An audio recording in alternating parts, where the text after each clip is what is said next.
wait, did I turn those back on? Okay. Yeah. It says it's streaming now, so we'll see if it. Oh, is that what you do? Do you stream it to like YouTube and you record it That's. there? You record the VOD. Yep. VODs there? Mm-hmm. Oh. Yeah. So really seeing.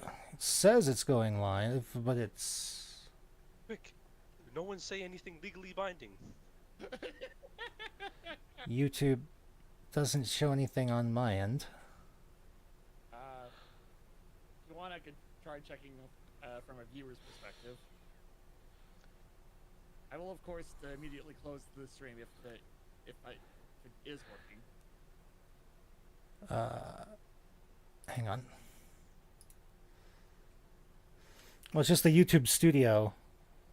Okay, no, it says it's live on YouTube. Yeah, it's live. Okay. I'm not clicking on it. It just says you're live. Okay, yeah. Okay. And I do see the video. It's just that the streaming deck just shows that there's no video on the little connect streaming software to go live thing.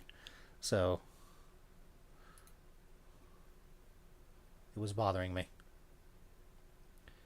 Let me see what's happening here. The streaming deck just shows that there's no video on. Okay, there's a little bit of a delay, but it is actually okay. All right. As usual.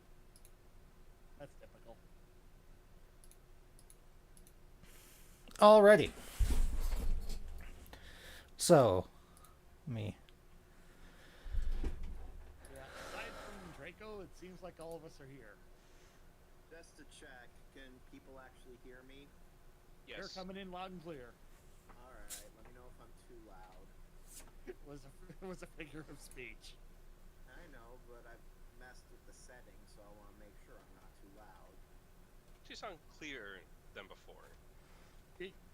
Well, I'm talking into the mic on my laptop instead of the mic on my phone, so... You are perfectly fine. Yeah, your volume levels sound perfectly fine to me. If one of us has an issue, we can probably just adjust it on our end. Yeah. Gotcha. And ooh, there's the music. I got to do the music if I'm actually streaming. We got to be professional about this. Yeah. We have to be getting up near critical role levels. We'll do it live. I'm not that crazy. Yeah, no, none of us are crazy. All right. So, when we left off last, I'm getting a back feed from somebody here. Testing. That might be you, Mystic. Anyway, we left off from our Discord chat log combat sequence where you had encountered some Medusae. Medusas? It's Greek. We'll go with Medusae. Meduswain. Yeah. The one of which you all murdered brutally, Hey, with a strike of lightning from the heavens. Guilty. The other was subdued and rendered unconscious for a little while by, of all people, the raging barbarians of the party. So impressive level of restraint there. So you now have a few problems. The immediate danger is gone. You have a Medusa captured for interrogation. But you also have one petrified horse on the lead caravan wagon and several petrified farmers. Okay,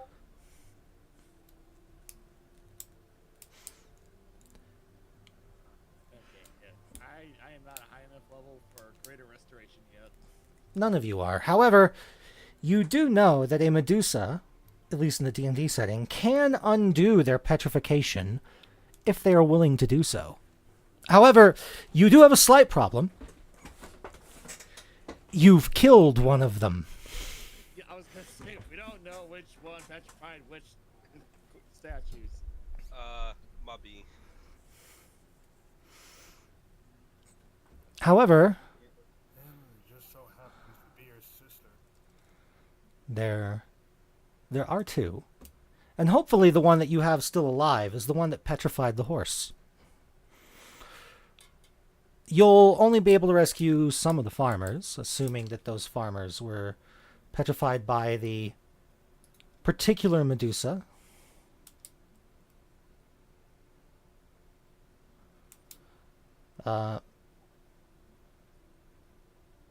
That you now have captive. However, you do have to wait for them to come back to consciousness. As you are examining this Medusa and sort of taking stock of the area around you as the rain continues to beat heavily down upon all of you, with no end in sight, you notice that she has some what can only be a brand on her side. Burn scarring in a very particular geometric pattern.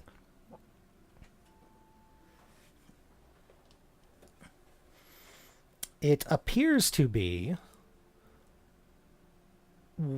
something along the lines of 3 stacked trapezoids, but the entire image is upside down, with the entire stack pointing downwards, with the largest trapezoid on top, then the second largest, and then the smallest, all pointing downwards, encased inside a circle. The burn scar is old. And Wrath, have you shared with the rest of the party the visions of her fears that Ravenous Maw gave you yet, or have you not explained what you saw yet to the rest of the party? He would have done so after the dangerous past. Okay. They were escapees from this temple. Yeah, I imagine since the battle was ended, like... Yeah, since the battle basically just ended, yeah, that was the first thing Wrath did. Now we've got the Medusa tied up and whatnot. Yeah. So, you all do know that the Medusa has to be able to, lock eyes with you for the petrification effect to work. And it does have to be the eyes in their main humanoid skull, not the eyes of the various snakeheads. So, I assume you have her blindfolded on her main eyes. That sounds like a smart thing to do. You do know that that also does not render her actually blind, because she can actually see through all of the snake eyes on her hair, quote-unquote hair. It's a little difficult to tell if she's conscious, because snakes don't have eyelids. So all of the snake eyes are just staring out. And, the typical way of telling when someone has awoken from being unconscious is their eyelids opening. That is no longer an option. So you hope that maybe the hair will twitch or something and you'll get some warning.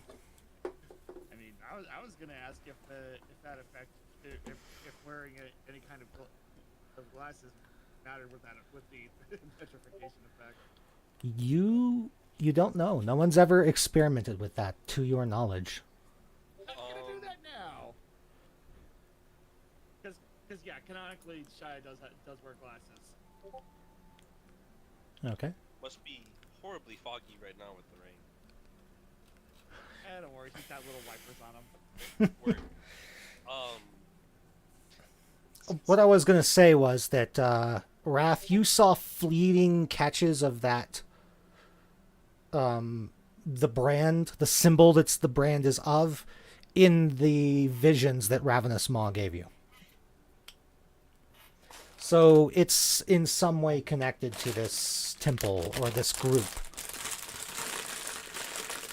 If anybody wants to give me a history or arcana or religion check, you might learn more.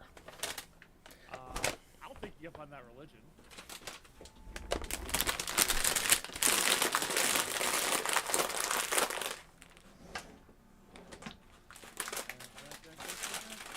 Wow. Damn. bigger numbers than I thought I was gonna get. I ain't smart, but I ain't dumb. Okay, Odo's got a 12 history. That's not a bad roll for history check. Shaya's got a 20. Ume and Zaleth, you maybe saw it once in a book as you were like leafing through the book but didn't stop to read about it. Odo, you have a... There's no animals in this book. I'm not interested. You have a vague recollection of that it's connected to some sort of like primordial cult. You've seen it in passing in your tribe's like as your tribe travels along its nomadic path, they sometimes pass by these stelae, these standing stones that are in the mountainous regions in the Agarian Highlands. And occasionally, this symbol, this tiered trapezoidal shape, but rotated 180 degrees, so it's upright, has appeared on these stelae. Usually stelae that the shaman in your tribe and in other tribes describe as describing events from the Dawn War.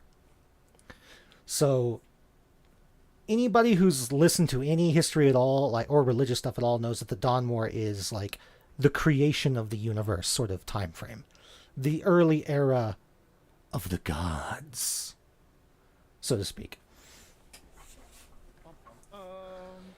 So, Shaya, you, however, get a more full picture. You recognize this as being a modified version. There's a piece missing from it of the Temple of the Elder Eye. A cult of worshippers of the various elemental titans. Occasionally in history, sometimes the four cults will mysteriously join together for a common task. And this ziggurat symbol, because it is a ziggurat, appears almost always when these four cults unify. But there is a extra piece to it. There is this oval, sort of elongated shape inside the ziggurat, either diamond in shape and angular, or more curved, like just oval symbol, which almost always in every depiction you know of appears. So let me just add something here. I'm gonna I've got a little image up here that I have. Yeah, it was the symbol for what order again? The Elder Elemental Eye. Okay. Or just the Elder Eye, as it's sometimes called.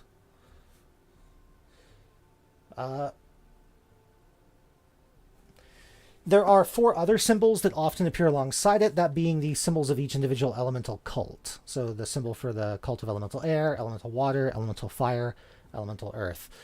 Let's groove tonight. What? I get the reference. No. So let me just add a note here with the symbol as you recall it here, Shaya, and you also, as you think about it, Wrath. Usually there also is that sort of ovoid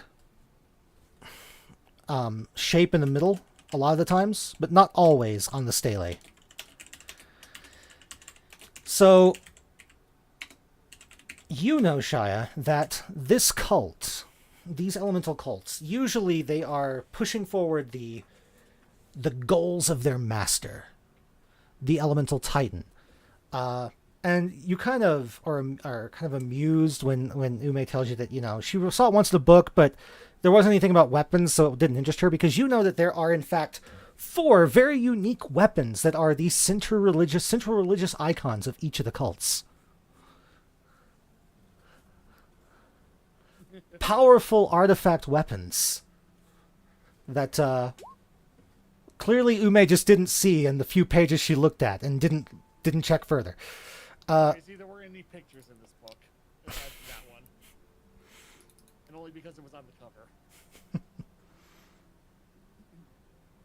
So there is a dagger tied to the elemental plane, or the elemental fire cult. There is a trident connected to water, a war pick connected to earth, and a staff, like a magic staff, connected to air. They all have some really interesting abilities. Are these in a... there. Okay, so that's the symbol. That's the symbol that's on the brand. Yep. Missing the old void shape in the middle. You're right, the brand is missing. Yeah, the brand is just the ziggurat pattern, Okay. enclosed in a circle. You know that it's very bad if organizations actually,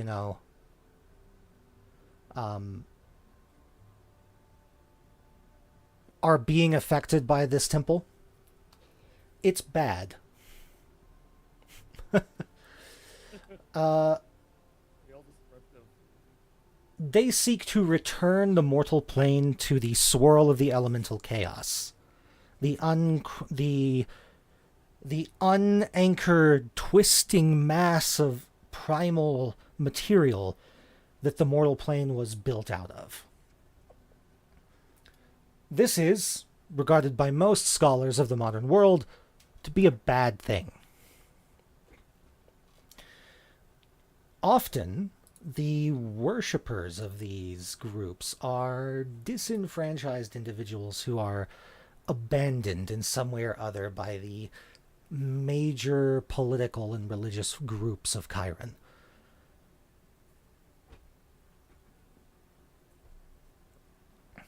And you know that they often seek to sacrifice various different individuals for a chance to please their particular elemental titans.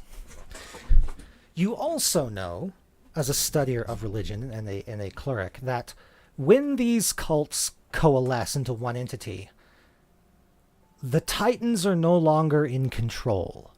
Something else basically hijacks the cults and their connection to the titans and pretends to be the titans and starts to organize the cults into a common goal, which works about as long as it can until the cults realize they're working with each other, and then inevitably it falls apart as the lower ranks of the cults, who aren't hearing the words of this other entity, begin to squabble and fight against each other.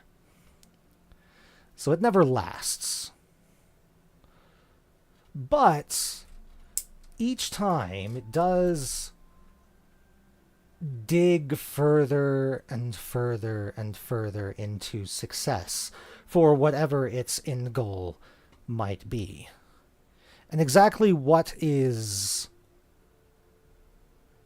grabbing their attention is, to this day, unknown. It is not an entity from the far realm. That much has been gleaned in the past. But exactly what it is, and what its power is, and what it wants in using the elemental cults, no one knows. So as you convey this information to your companions, you all see near the end of this. I'm going to change the background music here.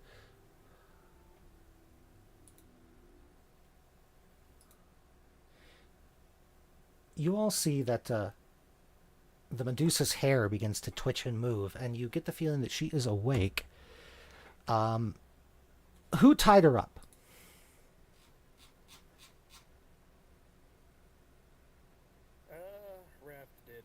Give me a athletics check.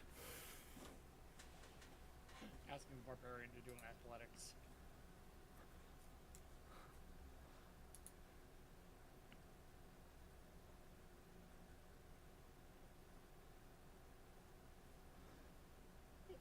Okay. Expected. Does the Medusa get better than a 29? Hang on. This is to see how well the ropes were tied. That's one away from a crit, so very well. Yes, very well. Would be my guess. Oh, be careful, Pops. No, I'm good. Wow, I called can't even beat it. Nope. Even with an F20, can't beat it. Yep.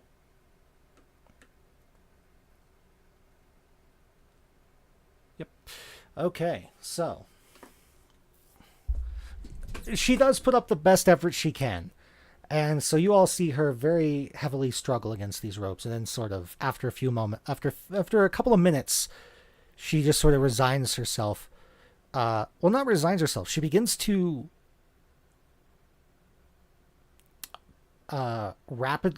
breathe very rapidly and in a very harsh staccato fashion, and like her head, the snake heads are whipping around, kind of looking around in all directions. Anyone trained in medicine, give me a medicine check if you wish. And Marzana, with your relation check, you got most of the information that Shia got as well. Okay, 15. 15 medicine? Okay. She appears to be having a panic attack. Guys, I think I think she's panicking. I guess. Actually, do I have that before I try to attempt to roll something? Yep. Yeah. Okay. Yeah. Yeah. No. Shy is just gonna very, very calmly and matter of factly cast Calm Emotions. Okay. You cast Calm Emotions, and it is very clear the moments that she sort of stabilizes and calms down. The snakeheads are still twitching around, looking around, trying to figure out what's going on, and you can see that several of them have locked on to individual members of the party and are staring at them. Zith is gonna wave. A very, very, very friendly wave. The snake that is looking at you hisses at you. friendly.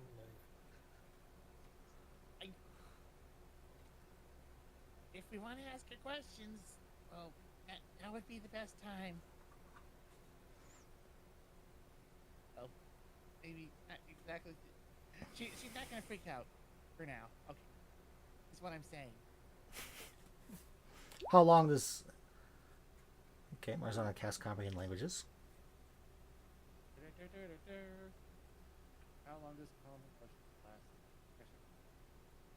Up to a minute. Okay. Okay, so at least enough for someone to ask a question and or assure the Medusa that no harm will immediately come to her. Okay.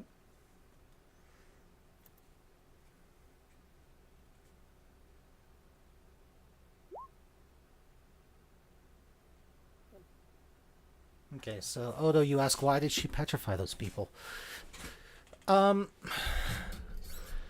She responds in Terran, the elemental plane language from the plane of Earth.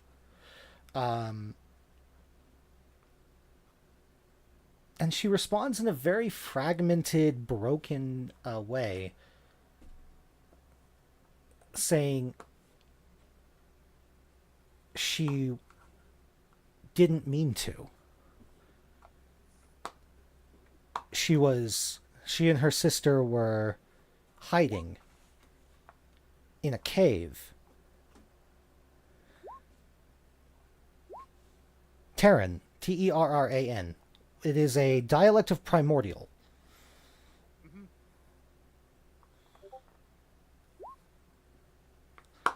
Well, then you don't need comprehend languages. You don't need comprehend languages for this.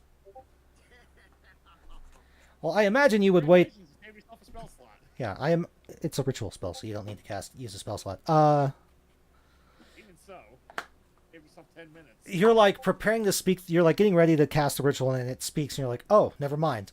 I know this language. Unit system. I know this. You also get Marzana, since you actually speak the language.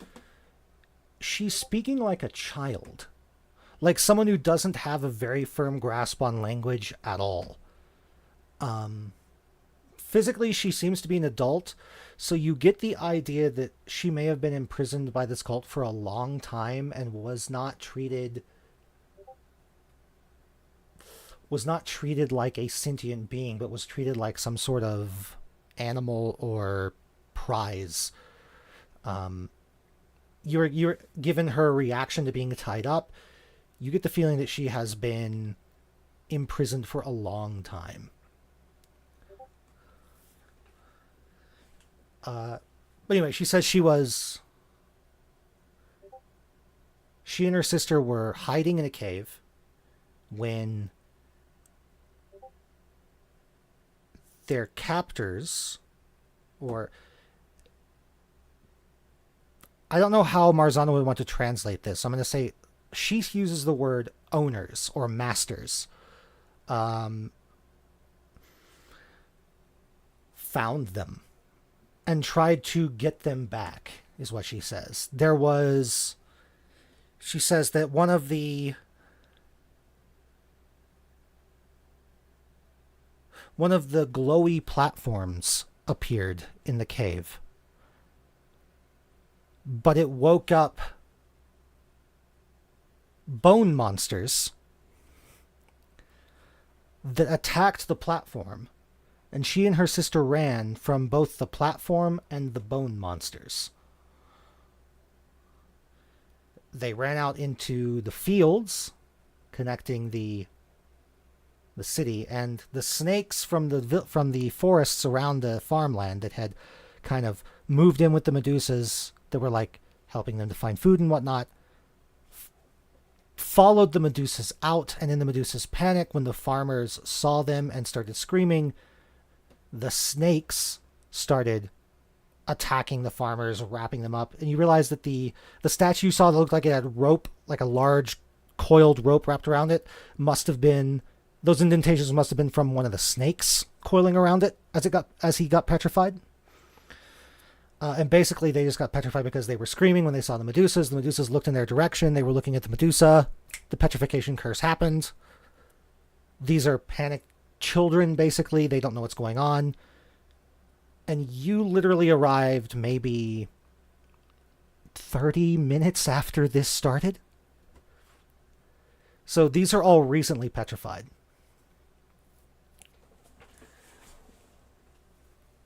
Out of character? I feel bad now. That's very close to Zayla's backstory. And now I feel bad for killing one of them. Yeah, I imagine Zayla just has like the huge like Puss in Boots sad eyes right during that explanation. Well, if it was translated. Yeah, which I imagine it is eventually. I mean, Up to Marzana. Nah.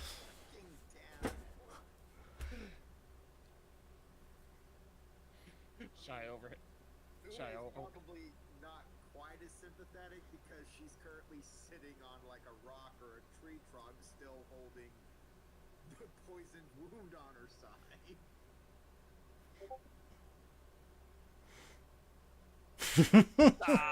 That's not true. It didn't happen last session.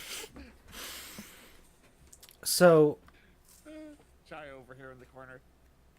You guys have trauma? I'll get to you. So menacing. Aya will be denied eggs. Oh my. I since your character's I am whole that player who constantly pokes the DM. that's all of you. There's a lot of trauma built into the whole eight virtues of the Avatar thing that I can pull from. So don't think that it may not be direct trauma, but I have tools Oh no, I'm aware of what the Ultimate games do. Don't worry. into poison and God.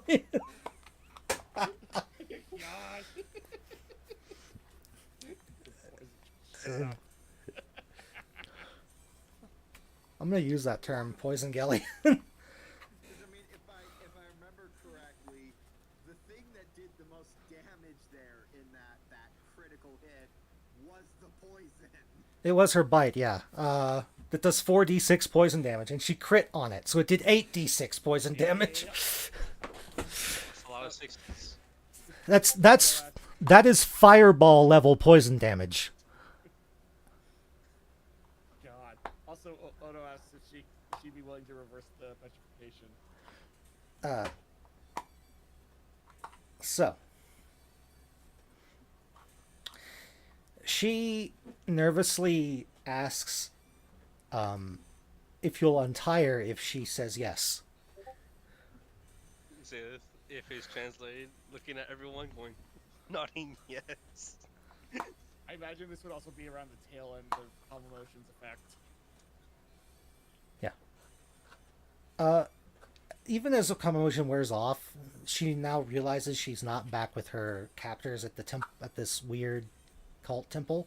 So she doesn't go back into a panic attack, because that's what she was thinking, was that she woke up and she was tied up again.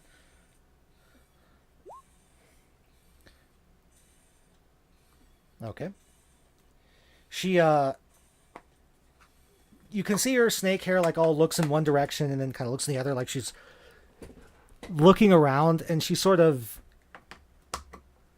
walks up to one of the farmers and she like reaches up to the blindfold that you have over her main eyes and pulls it up just off of one eye, and there's this flash and this sort of sound of cracking stone, and you can see she very quickly pulls it back down over her eye. And this farmer, an older gentleman with a mutton chop beard, sort of falls over from being frozen in like a mid-sprint, and like all of his momentum is gone. So he was and he Cabo Cleric's gonna sprint over and make sure he's okay. he sits up, covered in mud and muck from the rain, and what appear to be like seeds from the bag he was carrying have kind of scattered all over the ground. You notice they are what appear to be corn kernels. He looks up in If you will. he looks up, and the first thing he sees is, let's see. Let me roll a die here.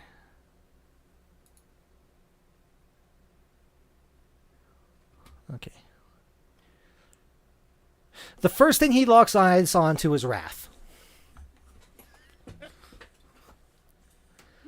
And he goes, "First the snake woman and now a devil from the hells!" And he tries to run, but just sort of stumbles and falls into the mud. Yeah, legs are a little bit wobbly, I'd imagine. Don't worry, Wrath. I think he's just a little delusional right now. If he continues, we can chalk it up to racism. Oh my goodness. He Meanwhile, Shai is trudging over, gonna make sure he's physically okay. He appears physically fine, except for his lumbago. Oh well, not really much much help in that. At least not at this juncture.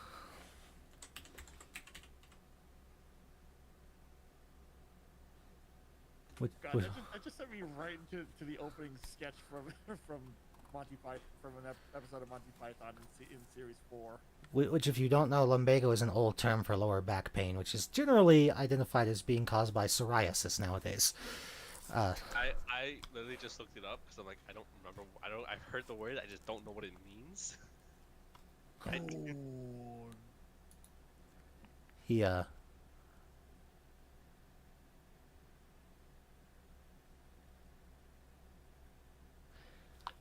While this is happening, the Medusa has gone to free another one of the petrified farmers. You should scurrying over to each in turn. Most of them, I'm setting up that macro right now. okay, most of them panic, but the panic is short-lived as they see the Medusa not, like, attacking them, and the snakes are no longer an issue. You're welcome, by the way. The Medusa is a bit sad that you killed her snake friends. Finally, she unpetrifies the guy who's trying to climb over the fence. And since, like, their thought process is frozen in place too with the petrification, you get... he, like, stumbles forward as he's unpetrified and basically yells out, "It's just like me ma said!" And then lands on the road.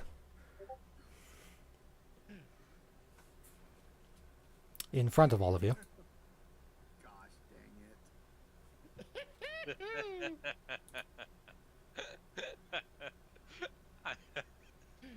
Gosh dang it.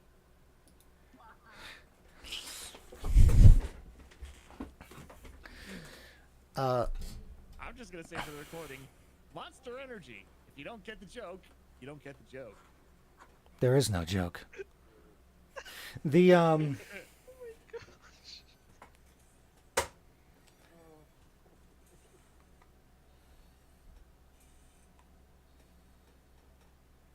damn it, Astolfo. also there's an organ there for females too that I doubt would enjoy being hit that hard. I mean, either. Just gonna point that out. Like,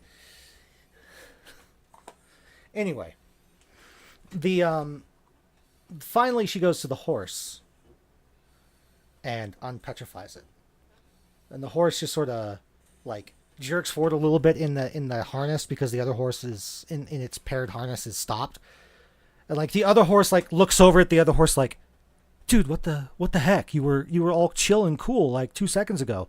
You were like stone faced, super stoic. Now what's going on, man?" Also, if their horses, they would say "what the hey" to each other. No, they wouldn't.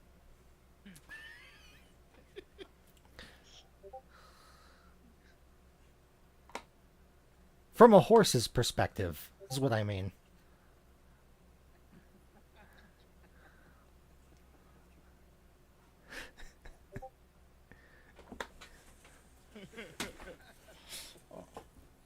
Yeah, no, Marzana does. That's true, but I believe these are different horses. Yeah, Marzana's horse is like, The virgin regular horse versus the Chad Valinar steed.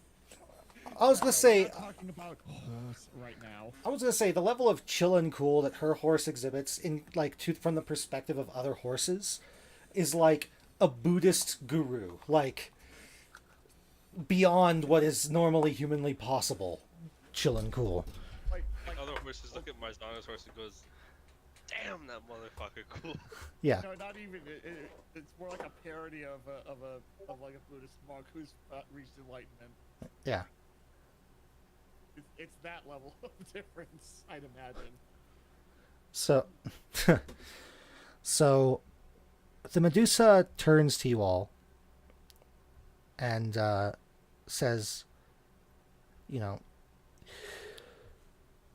she doesn't want to go back to their cave because the glowy platform and the bone monsters are still there.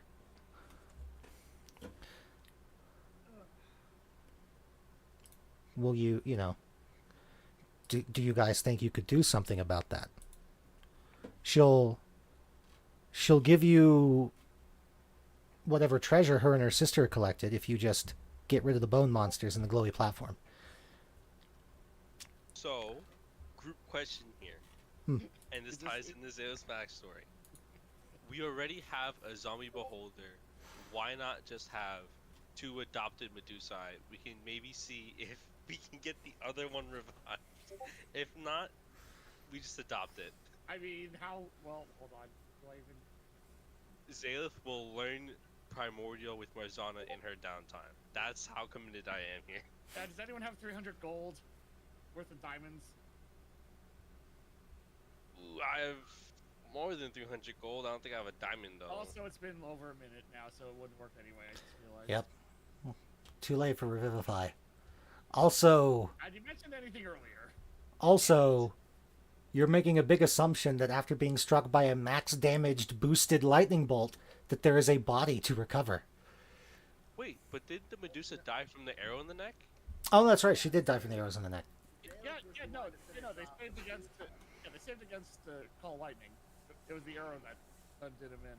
Oh, well, no. That Medusa did not, in fact, save against the call lightning. She took the full damage. All 44 of lightning damage. Just as a little monster when she needs to be. Zaelith's the one who took out the Medusa. because That's right, yeah. I remember hoping that the other Medusa was next to Ume, because if not, I wouldn't be able to use Aura Rush, because I'd have to move Yeah. to go engage it.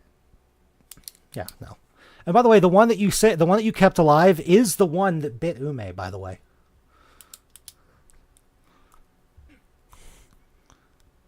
Kill Bill and Apologetic look. No, like Zaelith. Okay, one, Zaelith feels horrible after hearing all this information that she has killed someone who's ran away from basically the same situation that she had. 2, she wants to make it right by see if she can get, the sister revived. 3, they're still obviously hearing that, and she's obviously thinking, like in her perspective, there's still a chance that those their captors were out there still looking for them. So what better place to have them protected than the home base, which has a zombie beholder kind of floating above it at all times. Meanwhile, Meanwhile, the camera cuts to Ume. Ironside excerpt intensifies. back up at the tower by Goldshire, there's this you see a little scene of the tower and the clearing, and this cloaked figure, stereotypical level 4 rogue, black hood, black leather armor, black gloves, too many daggers, Just all of the daggers. sneaks out of the tree line, and there's just this and then there's just a pile of dust. Oh, okay then. Watching the whole time. Oh, chalk up another one. Who was he a spy for? Who knows? There's no evidence left to Not check. anymore. There's no evidence left to check. Somebody just got hit with disintegrate. Yep. Talk about a really hyperactive laser grid. Oh no, it's just disintegrate. That's just what disintegrate does. Yeah, no. No, I'm saying the beholder's the laser grid. Yeah. It's not to mention all the other frickin' petrified wildlife that's now forming the statue garden around the tower. The beholder zombie does not actually have access to the petrify ray. It only has 4 of them. Yep. 5 of its 9 eyes. It's 9 eyes, right? It has it has 8 stalks and then the central eye. Yeah, 8 stalks in the central eye. Yeah. 5 of its So 9 9 eyes, eyes. including the central eye, are Gone. dead, basically. Yeah. They're gone. It Except has for disintegrate. paralyze. Very much functional. It has paralyze, fear, innervate, and disintegrate. Are the 4 eyes it still has. Still have war flashbacks from when that happens to my Blade Singer. Yep. So Anyways, back with you all.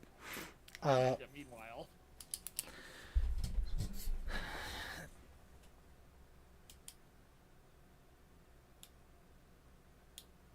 do you guys agree to go look at their little cave?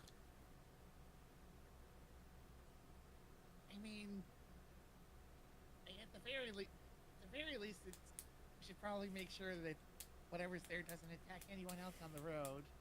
I That's mean, my thought exactly. outside of letting our new friend here know that we're not like her masters. Shai says with air quotes.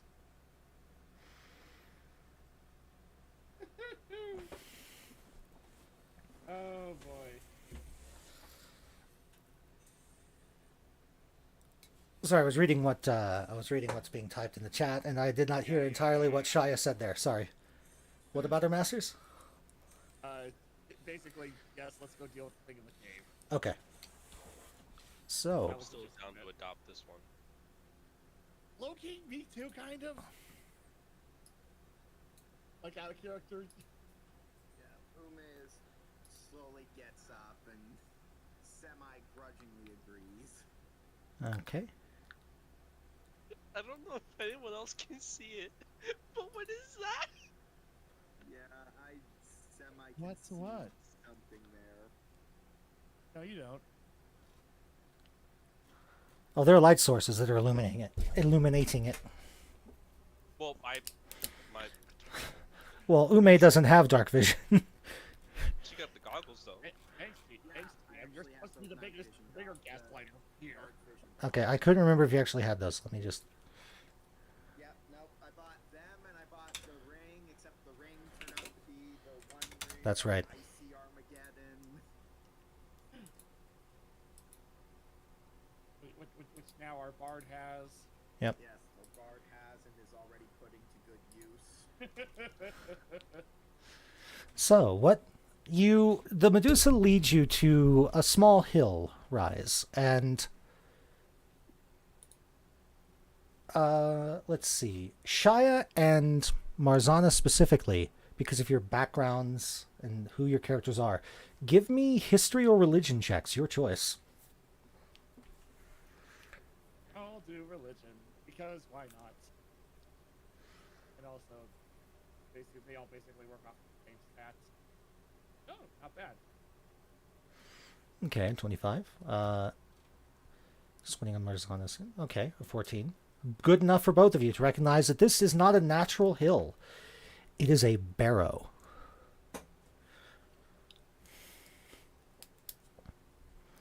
if you don't know what a barrow is, that's a hill that was made to bury the dead. Yep. Yep. As you all enter, One of Shia's hands just reflexively grabs her ankh pendant and just starts, clutching it. detect magic. Yep.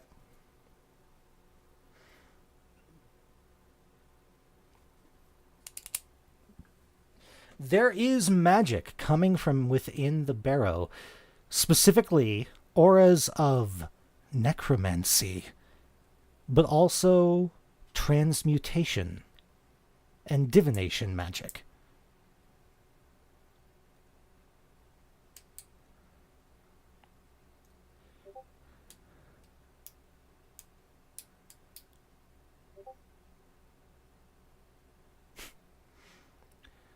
As you all enter, your dark vision letting you see into the cave, you can see that there are cracks in the ground in the main barrow chamber that glow with reddish orange light. Almost like lava, but there's no heat that you can feel from this distance. In the back of the room lies a large stone platform, glowing faintly with runic lines that are flickering and shuddering as if the device, or the remains of the device, is slowly losing coherency and power. Between you and the platform are some skeletal figures in ragged, falling apart armor. Welcome back. Okay, at this point, I'm just gonna start moving my token up. Just After gonna that real quick description. before anyone starts moving. Too late.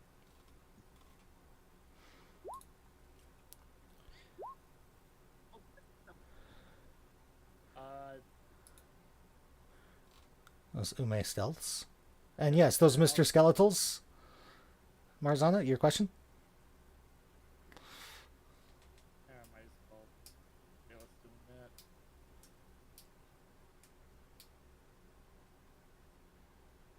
So I kind of have this ring. Hmm. You can kind of use a charge. Yeah. Oh my god. I want to point out that they haven't attacked yet. Yep. Also, 38 stealth is kind of go burr. I mean, so You're a ranger. yeah. But, I mean, I didn't do too bad either. All things No. considered. And eventually, as a ranger, you'll be able to cast Pass Without Trace, which can raise that by 10. Yeah, that's what I was counting as a 38. Yeah, no, they have to do that already apparently. Oh, yeah, you're high enough level for that. Okay. So you're using Pass Without Trace then? Oh, you did. I see it now. Never mind. Sorry. Yeah. Yeah. Ume's 19 is currently the lowest of our stealth rolls so far. You can see that in each skeletal warrior's hand is a warhammer. Oh, so I get 19 then in the end. Yep. Yep.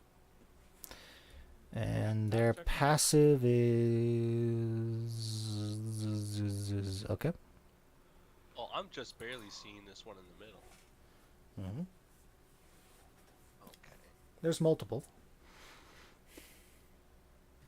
No. Oh, sorry. is the light source interfering with the dark vision then? It's probably. Yep. The light sources interfere with the dark vision because they are sources of actual light. Yeah, that is kind of cool.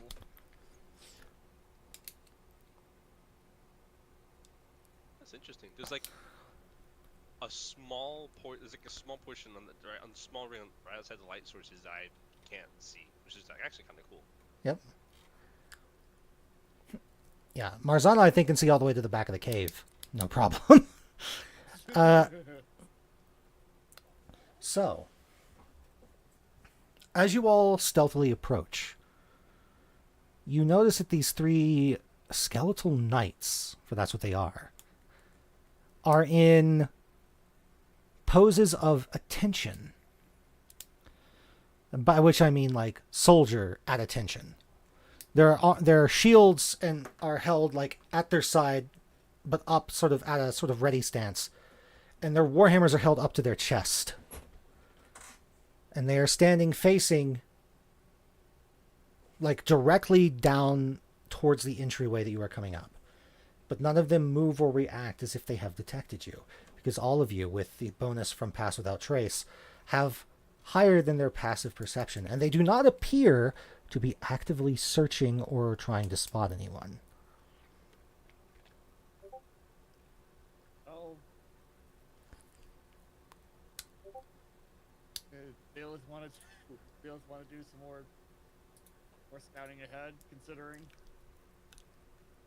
Just gonna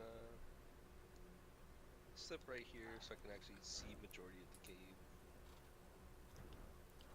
All right.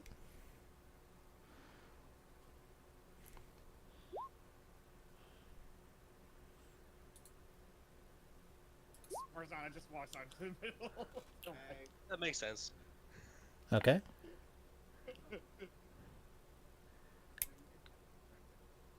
One second, guys. One Mississippi. So, Marzana, as you approach closer, you see that each of these soldiers' shields is embossed with a different icon. You recognize that they are each symbols of various temples. One is marked with the Temple of Kuran, one with the Temple of Zatir, and one with the Temple of Ravana.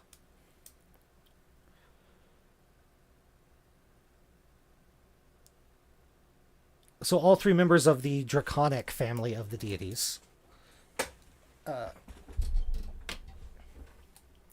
of the draconic families, and then the Windwalker, who is not one of the storm god. And as you approach, Yes. the middle skeleton speaks in a sort of a booming voice that you recognize as the casting of thaumaturgy being used. We cannot see you, but we sense you approach. Be ye servants of the Serpent King, you will be destroyed.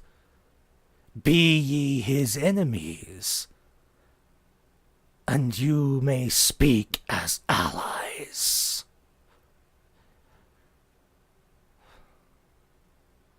Not gonna lie, didn't see that one coming.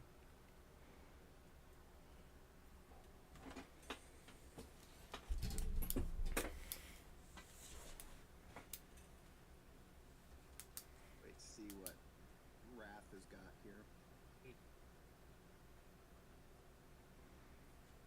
And I'm just going to point out that Serpent King is not one of Quran's titles, so... Okay, that's good to know. They're not referring to anything with Ume, because I'm gonna say here, this might be the point where her being and approaching him backfires.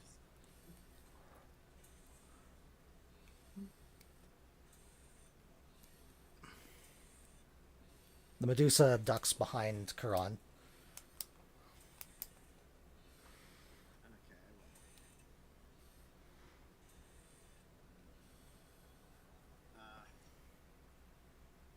Roll's not being nice to me, but see if maybe.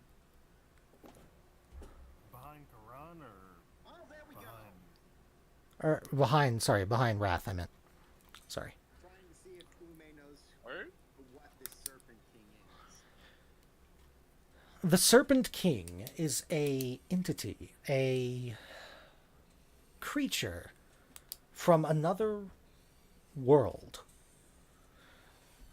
Specifically, a world by the name of Chernasen.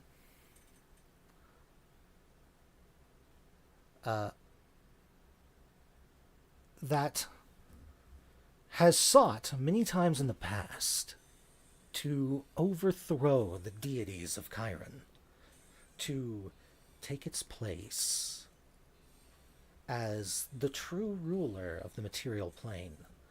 It has done this through its servants, the Yuan Ti.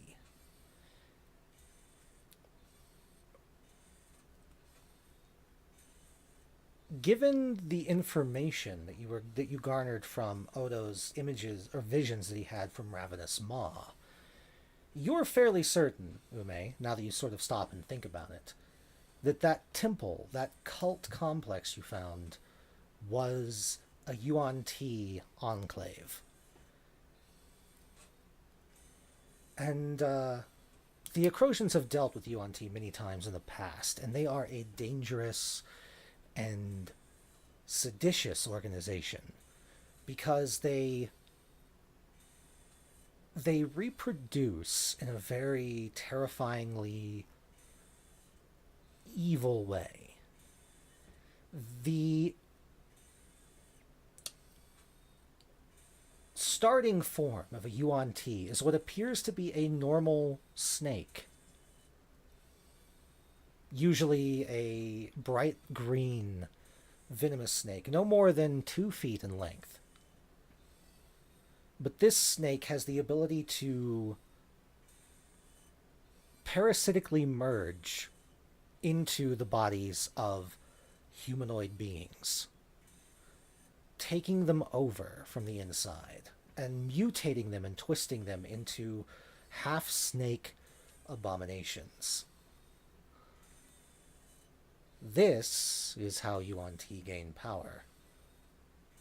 First, by replacing and taking control of people in positions of power in cities or kingdoms, and then slowly twisting them into their own dark forms, eventually taking over the local temples and turning them from worship of the gods to worship of the Serpent King. Eventually, this coalesces into a creature known as a Yuan-Ti anathema, or anathema. That was the multi-snake-headed, snake-limbed, snake mass that was the thing creatures were being sacrificed to in Wrath's vision. Biblically accurate Yuan Ti. Hate that.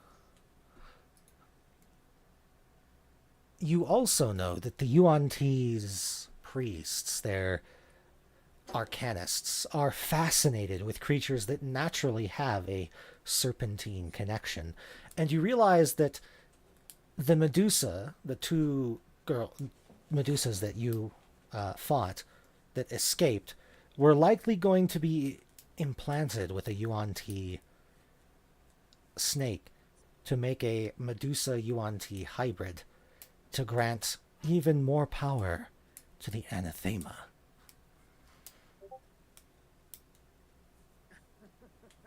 Oh yeah, Marzana is, isn't she? So,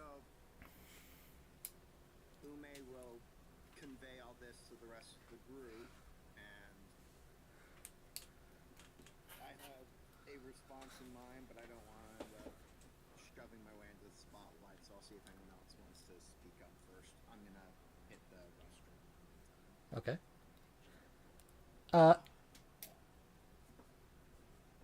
Unfortunately, since Ume just had that realization, she hasn't had a chance to convey that realization to the rest of everyone else. Marzana, since you are invisible, you're now close enough that you can see the platform behind these three skeletons has been deliberately shattered by them with their warhammers. You can see clear indentation marks on the stone that shows the hammers were what broke it. And it appears to be a platform that originally held a teleportation circle sigil on it. It seems like someone with very powerful magic teleported an entire teleportation platform to this location so that they could then traverse back and forth between it at will. But these skeletal warriors, probably buried here when the barrow was built, reacted to its presence and destroyed it before it could be activated.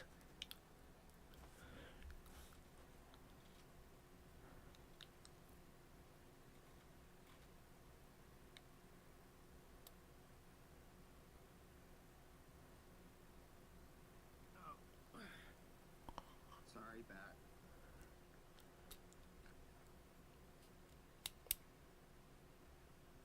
Your back forgives you. It is. And the stone. Give me a nature check, Marzana, since you're the only one close enough.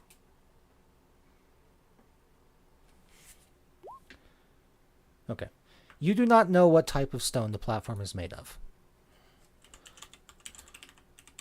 And too bad we don't have a dwarf in the party.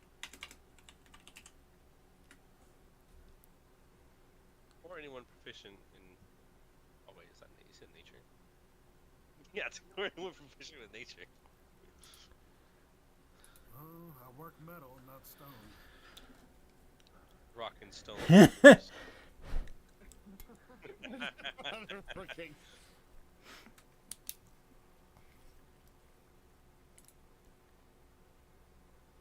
Marzana. I guess becomes this campaign's Ghost Nappa.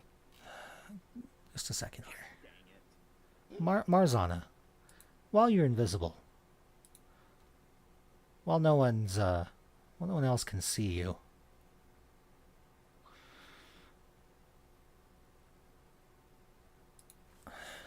you feel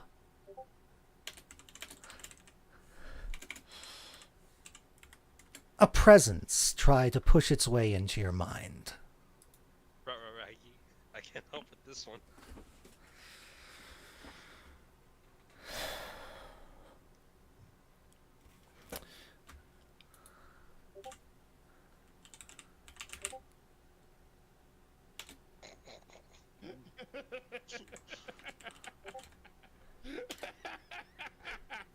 It shows that it's...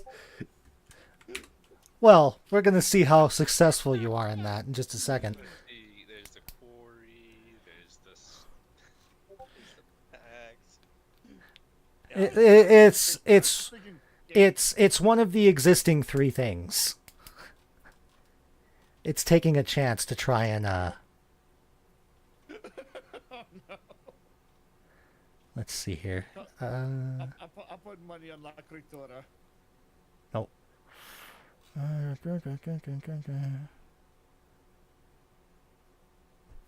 Give me a charisma check. Just a straight charisma check.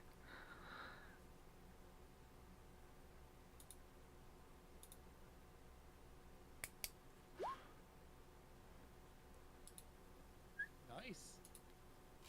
Okay. Oh wait, that's a save.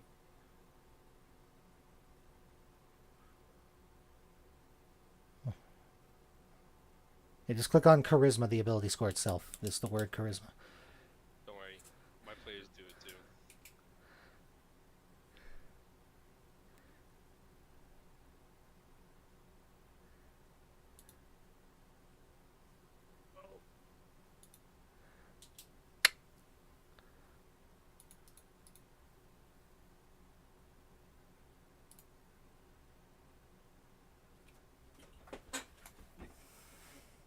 Okay. Yo.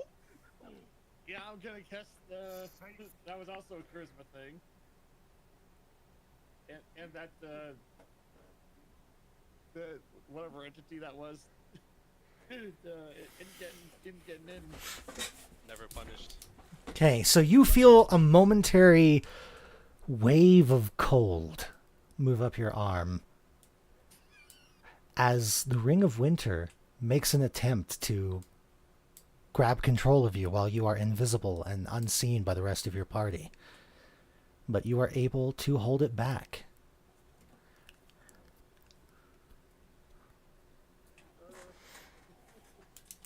You give the smack that the one guy did to the Cobra that tried to strike at him. So the way sentient magic items conflicts work is you first make a post charisma check to see if the ring if the thing can even force its will on you, and then you make a second check to see if it can actually force you to do anything. So there would have been two checks in a row, like two checks even if you had failed the first one. So Okay.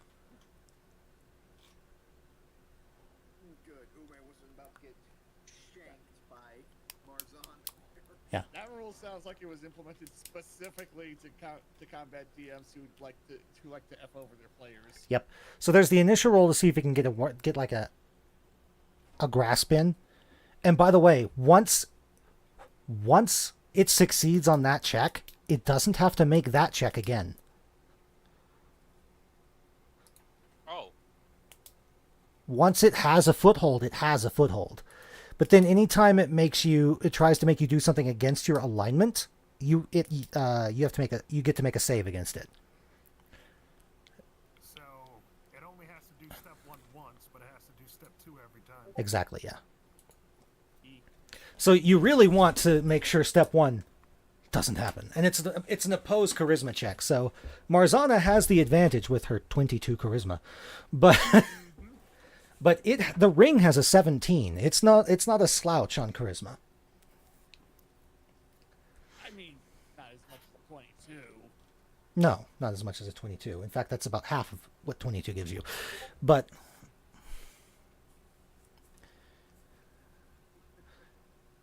I need to find whatever the equivalent of the guy that gave Marzana that but for wisdom. there are those all over the place. Those exist for every basic ability score. Yeah, no, I'm sure. So I'm just saying.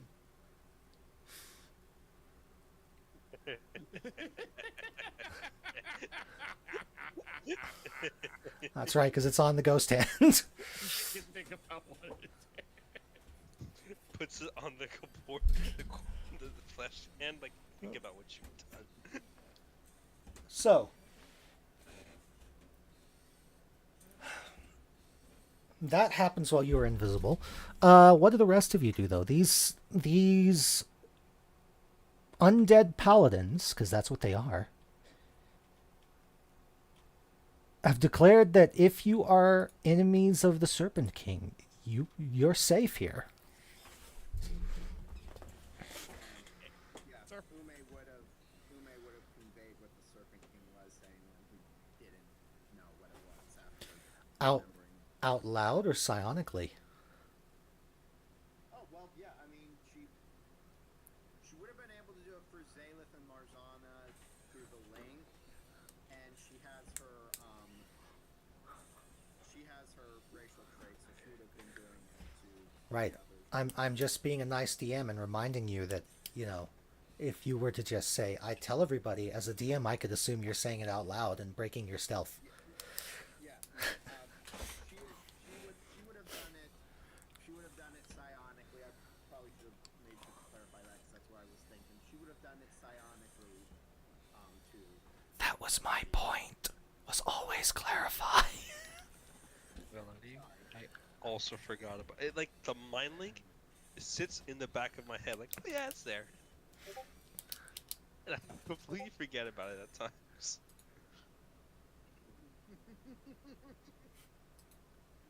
Just busy doing all the mock military hands. Oh my god. Zayla's staring at the hands, was like across the mind. Like, what are you doing? I can't understand any of that. So, But yeah, Hey, this isn't the time to be screwing around here. she'd do that. She'd Okay. psionic tell everybody else what the Snake King is, so we know. I'm assuming nobody here worships that thing, but Nope. I'll know. Sounds gross. Yeah. You did say that the snaking was one of the objectively bad the deities, right? it's not even a deity. It's a being that's trying to become a deity. Okay, but still objectively bad though. Ew. Yes. Very objectively bad. It uses parasitic snake monsters to take control of people. Does that sound like... That's fair. Wannabe null.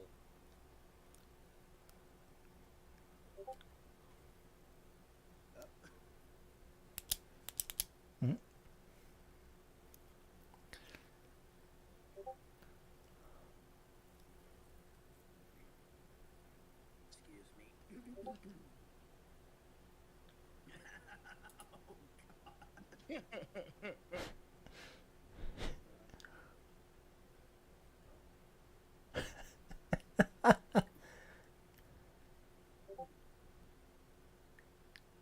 I can just hear the ratchets on when that head turns.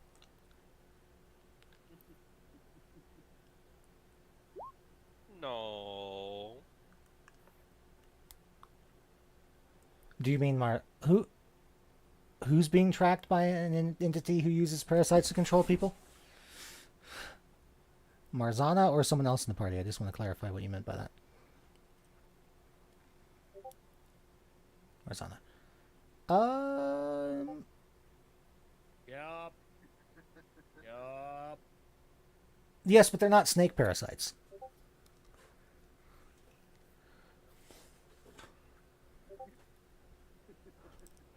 They're symbionts. Hey, don't you dare call a symbiote a parasite, alright? Two different things. It's the Yerks from Animorphs. Oh my goodness. So, are we... Is somebody going to talk to these skeletons, or are we just going to stand here in stealth? I was waiting to see if anybody else had wanted to do something. Oh, I was going. yeah, sorry. I saw your text just now. Sorry. I was distracted by the GIF. The Medusa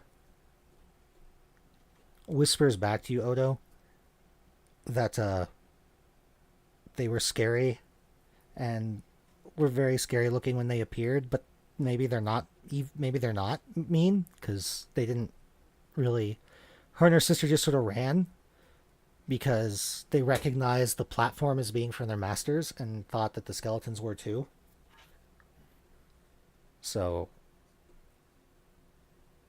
Alright, I'll have Odo break his stealth and tell the skeletons that everyone, him and anyone else here are no ally of the Serpent King. I'm just imagining Odo stepping out from behind Shia to break his stealth.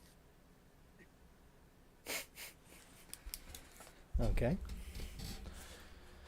All three skeletons have locked eyes, like, on you, Wrath.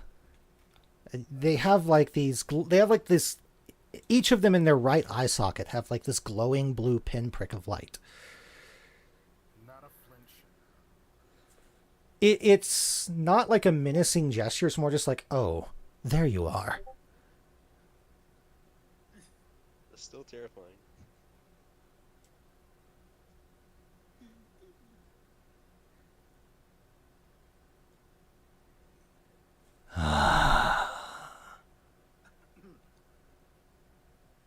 One of the mountain people. We remember when your kind were just learning to climb the great heights. It is good that you are not servants of the Serpent King. Why have you come here? To our barrow.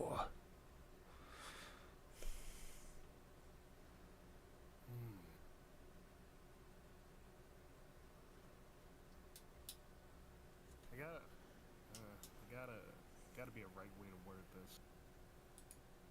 There's also a left way to word it.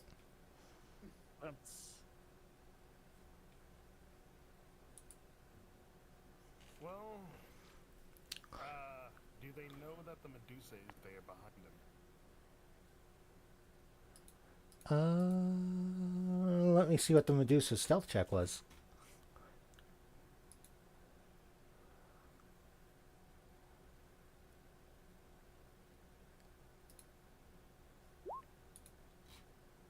Also pretty good. No. Damn. Alright, I got something. So, Odo says he has a friend that's seeking refuge from the clutches of the Serpent King. Is it alright with them if she takes refuge here, under their protection?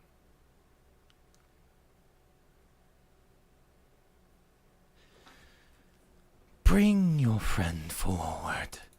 We shall place our blessing upon her, and she may stay for as long as she needs protection.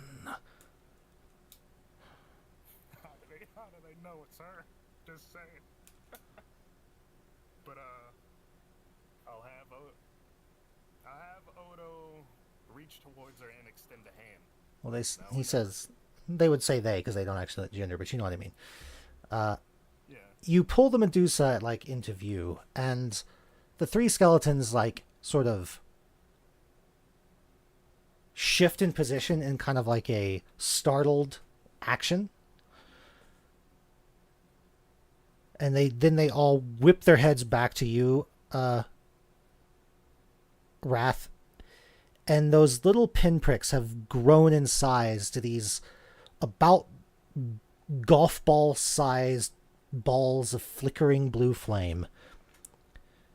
Is this some type of joke? And there's an underlying tone of menace to what the lead skeleton says.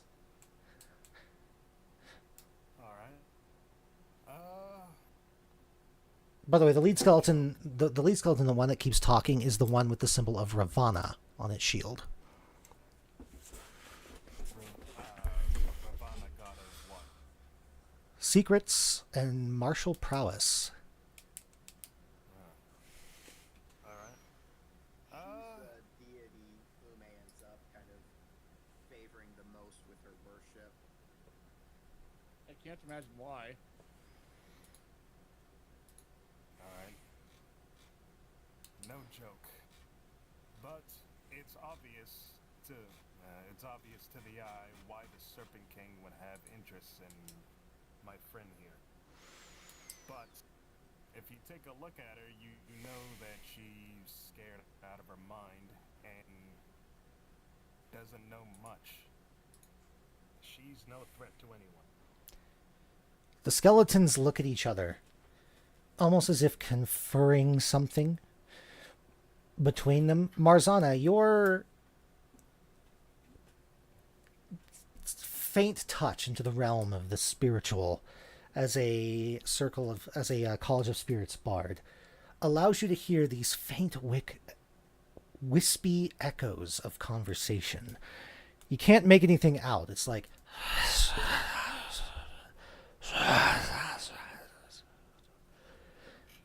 no one else hears it. You're also still invisible, so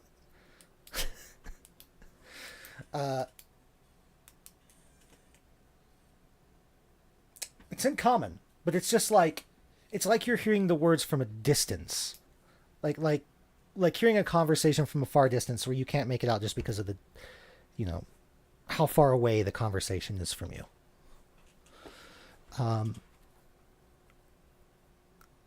Or like you're hearing it through a closed door or something like that. It's not that it's an incomprehensible language, it's just muffled. The lead skeleton turns to you and says,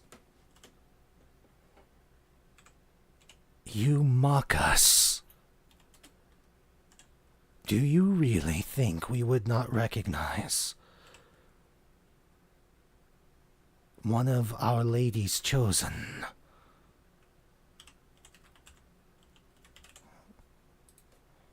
Okay. Is he talking to Marzana or to Odo? Still talking to Odo.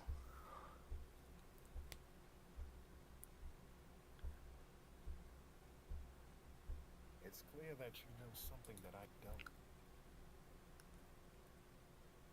There's another rapid burst of conversation between them, and again, Marzana, you can hear the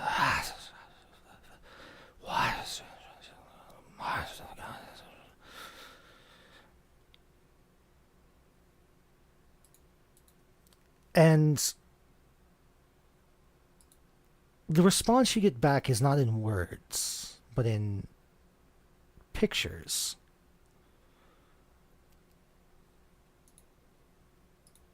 The earliest Medusas in Chiron were priestesses of Ravana whose form was shifted to those of Medusas to better help them protect themselves against those who would steal the secrets they guarded. To this day, Medusas are considered sacred to the temples of Ravana. Uh-oh. Oh gosh, dang it. Oops. Guys, nobody say anything. I'm not gonna say anything. One. And the paladin with the tears symbol on it says, "You are serious. You did not know." The one with the Quran symbol says, "Rest assured, one of Ravana's chosen will be guarded fiercely. But," and then all three at once together say, "Where is the sister?" There were two that fled the cave.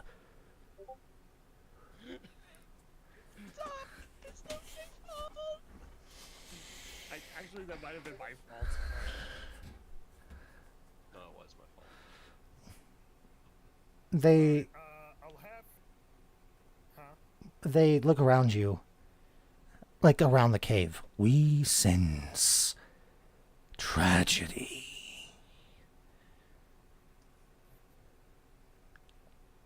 Misunderstanding. Sorry. Zayeth is going to step forward, like Well, Wrath was going to say something too. So what was Wrath going to say, real quick? okay. Oh, I was gonna say before anyone else, is, discovered, I'll have Rav summarize the misunderstanding and the tragedy, and then say, if anyone is to be punished, let it be me.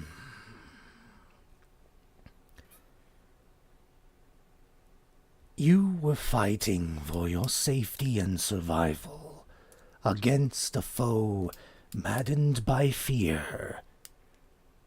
We can forgive this transgression. Bring her body here. Okay, who's got an empty coffee can? We already discussed that the corpse was there because it wasn't disintegrated by the lightning. Alright. I mean, with Rat's move and dash speed, I can have him, do just that. Okay. And Ume moves probably the fastest out of it. Because Monk. So the two of you sprint out of the cave like... But also, now that I know Medusas are Hey, I mean, you want to move even faster? Lana, I mean, you want to move even faster? 1 second. Let me see if I can actually. Oh, there we go. Long Strider at level 2 on both of them. You want to move fast? You can make it fast. So the two of you... so Ume now in a dash can move 110 feet. Monks be crazy, yo. God.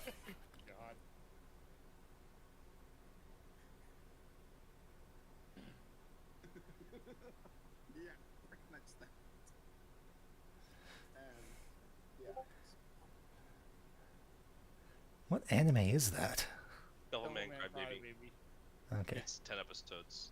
It's Because Ume right now has 45 feet of movement. That adds 10, double that, 110 feet. Yeah, and Wrath has, I think, probably similar movement speed because the Monk and Barbarian movement boosts are close to the same. Yeah, he Barbarian should only be gets- 5 at this point, I think. Yeah, Barbarian He only can gets dash. one Yeah, he improvement though.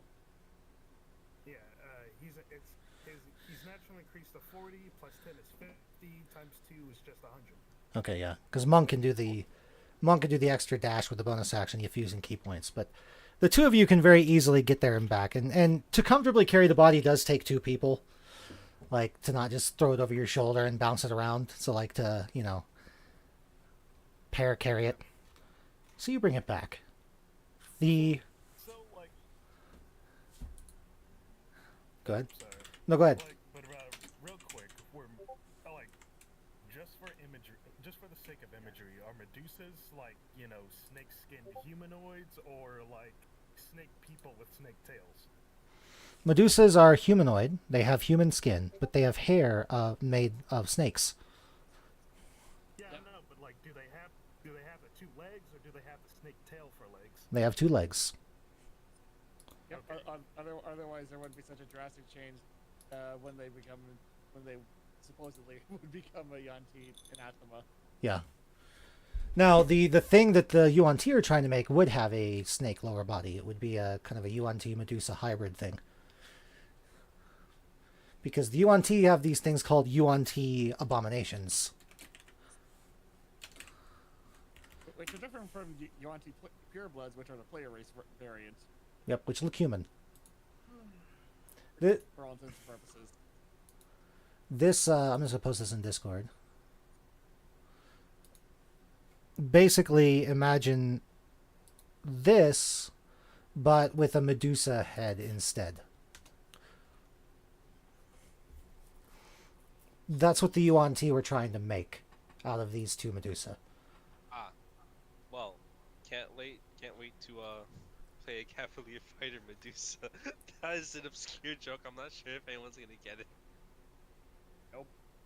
That's not really that Isn't it like obscure.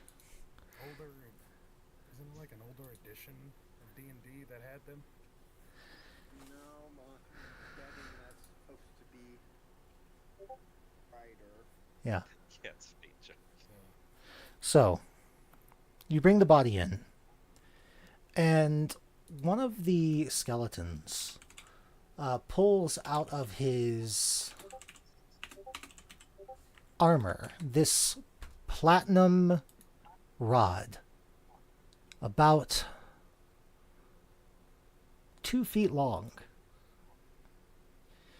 It is encrusted with rubies and has stoic faces on either end of the rod.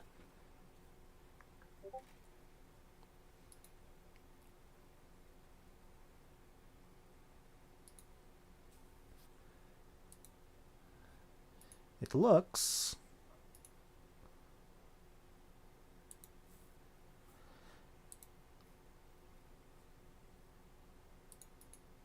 like this.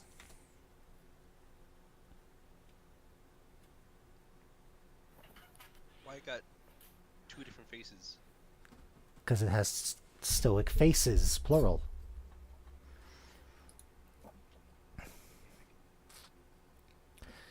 It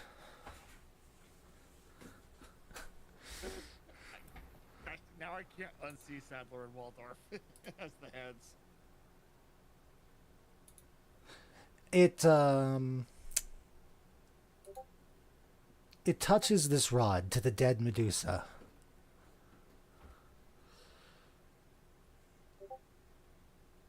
And states,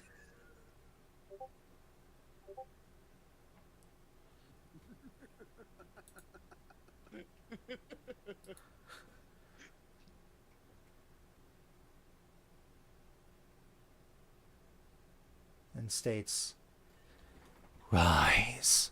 It is not yet your time." There's a flash of light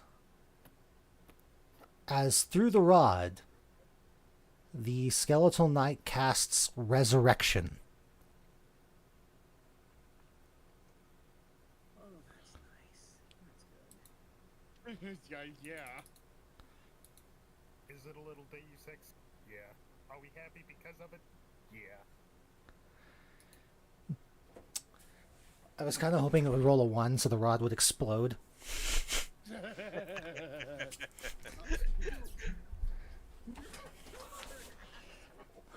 Well, no. The rod, if you use all 5 charges, which Resurrection does, there's a chance that the rod disappears in a burst of radiant light. That's basically any magic item with charges. Yep. That don't automatically replenish. I definitely Sorry, get it. that's Like, too, never mind. it'd be funny if this happened. This would have been funny. Just. Well, that was the one time I can do that for you. The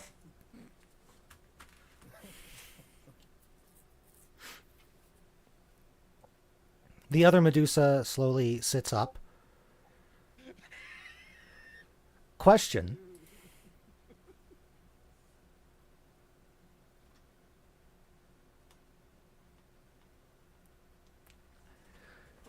Did you all blindfold the other Medusa? Up to the two who carried her back. Okay. Well, we might have. Can't think of it since we be able to resurrect her. We could say respectfully, Shroud had been put over her dead body back when we were at the caravan. Well, she just sat up and that shroud would have fallen off. Yeah. So, Well, let's see who, if anybody, gets looked at by the Medusa. Oh, please don't. Could Odo and his giant ass be blocking most of the view? Well, good news. The roll said you anyway. Odo with his giant ass. Oh no. Can you said Odo and his giant ass, I'm just imagining Odo turn around and Medusa just gets a good look at the most sculpted ass she's ever seen. Oh, good news, barbarian. Yeah. Sits up and just face plants in there. So she Broly. Oh my god. Kinda. She sits up and just immediately locks eyes with you, Odo, and you feel the sort of effect of the paralyzation curse like start, but you shrug it off because come on now. Oh my god, why is he so cool? Is for Oh my god, he's so goddamn cool! That was... Anywho. Yeah. So I'll have him hold out a hand to help her up. she kind of looks at you terrified. The other Medusa runs up and starts to talk to her very hurriedly in, again, what you recognize as Terran, from hearing it from the other Medusa. Marzana, you understand that she is basically telling the other Medusa what happened, and that they're safe now, that these skeletons will protect them. And she hands her, like, another strip of cloth to act as a blindfold, and the other Medusa, like, kind of shakily puts it on, and the two Medusas turn to the party and give what you may recognize as very Acrosian cultural bows of apology.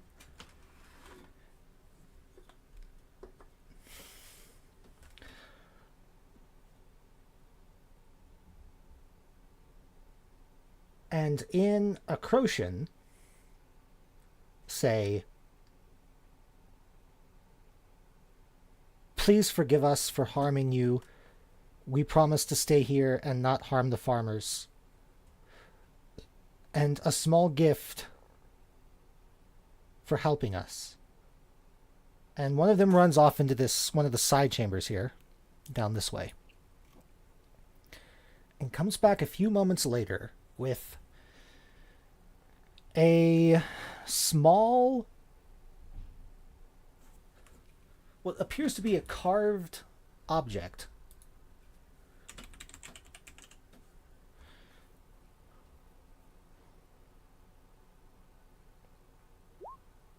Because I feel the need to go repeal.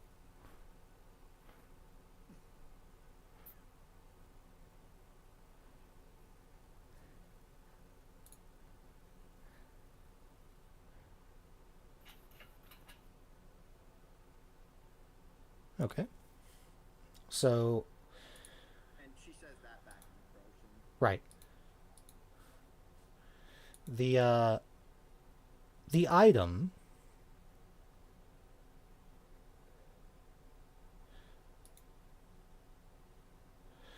that they bring back appears to be a carved Triceratops.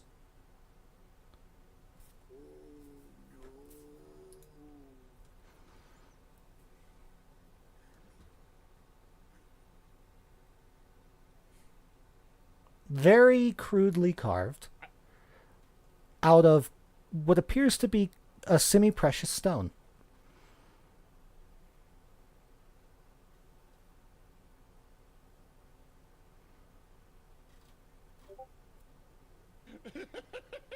Oh my god.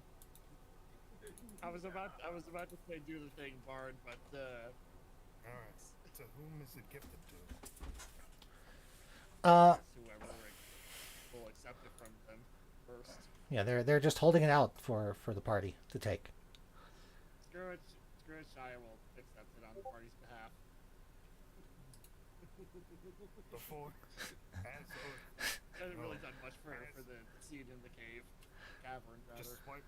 just swipes it as Odo reaches for it. goblin things. Hey, you gotta be a little bit gremlin. Yeah, Yeah, good point. So, Yeah, I mean, not so much that that it antagonizes the party constantly, but gotta be a little bit here Odo and will there. just, Odo will just sit there, with the satisfaction that it was his choice that ensured these two were still alive. yes. Well, that ensured one of them was still alive. Oh yeah, and Shire will, I guess, clumsily try to replicate the bow that they both did, both the Medusas did before. Okay. Sad. Can I pull out a map and mark this cave down so I can visit it every now and then? Sure. Word. But your journey must continue. As you. Oh yeah, we're still all the way down here. Wow, we haven't even reached our crossing yet. Mm-hmm. So, for the next day, I need the guide. We will have it. For the next day, I need the guide. Who was the guide? Oh, so I think- I assume we get like long rest now and can replenish. Yes, you do get a long rest. Let's go. Sume's still sitting on her injuries. Trying to find the folder that I put the. I never even asked them their name. Nope.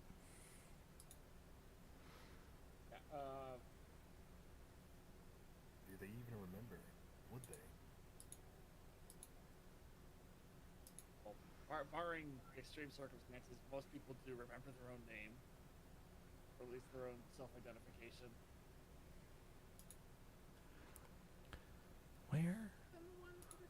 Where is the caravans? Oh, there it is. Trade caravan. Let's see. I think I have a note here on who. Okay, the guide is actually Shia. Okay. What does need to roll? A nature check. Okay, okay. This will go well. Like I said. Okay. Does anyone want to help? Yeah, help. Okay. Okay, I will. That's one more time. Okay, that's a little better. Better. It's still not a double-digit number. Alright, well, I just rolled my portents that came out to a 10 and a 14. I'm not sure if they apply there, so. Mm. Uh, They somewhat apply. yeah, They no, 14 wouldn't be too bad. Yeah, the 14 could apply. They don't apply to the roll that I just made though, because it's a D12 roll. Yeah, no. So my roll. Oh, no, yes, I was talking about the Shia's roll. Yeah. Oh, could I do that? Yeah, You you can do them at any time. Oh, okay, The just whole want to point make of sure. it. Yep. Alright, word. Well, I'm gonna burn the 14, so they rolled a 14. Okay. Alright, 14 plus 3. That helps a lot better. That's even better. Darn right it is. Thank you very much. Trying to find the PDF that I need real quick. Where are you? Oh, because I had a good survival, that's why. Zayla seeing Shia look confused, just Right. Actually, yeah, it's supposed to be a survival check. I'm sorry. I've got 14. Yeah. a tug on the bowstring, and suddenly Shia realizes, oh, That's better, that's better. Alright, you've still got your portents, Zayla. Word. Alright, There we well, go. Proper Uh, roll. Where is the PDF I'm looking Damn. for? Where the fuck did it go?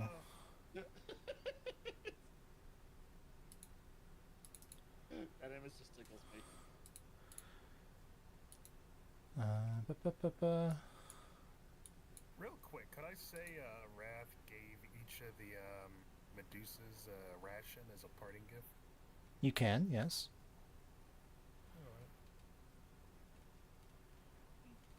Oh yeah, and Shire will obviously let Marzana identify the little carve a Triceratops.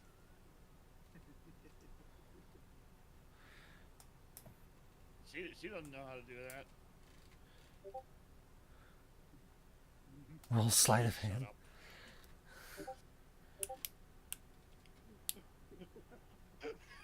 Oh my god.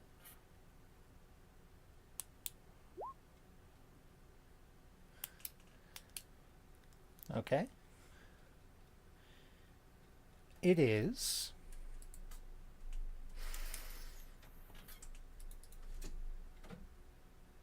There it is. It is a figurine of wondrous power. As an action, saying the command word, which Identify gives you, you can throw this object onto the ground, and provided there is enough space, it will transform for a period of time into the animal depicted in the carving.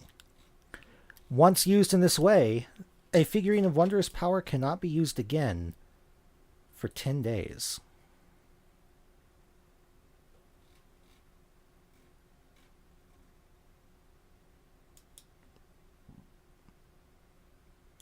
Alright, so this is primarily an outside tool then. I mean, Unless there's a large enough enclosed space, I'm gonna go out on a limb and say outside. Save it for outside cases. it would be a little difficult to use it inside. Suddenly, I'm getting flashes of a small purple gnome wrecking shop in a big mansion for some reason. No idea why.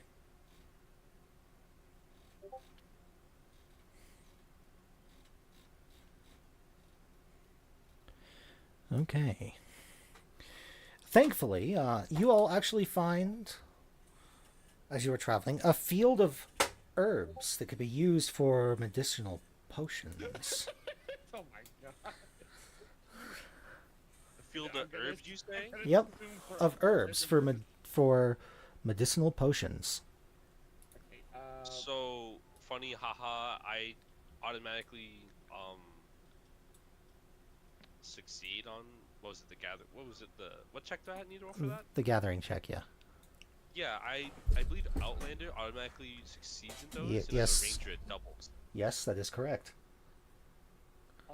Also, I'll let you add that to my sheet later on.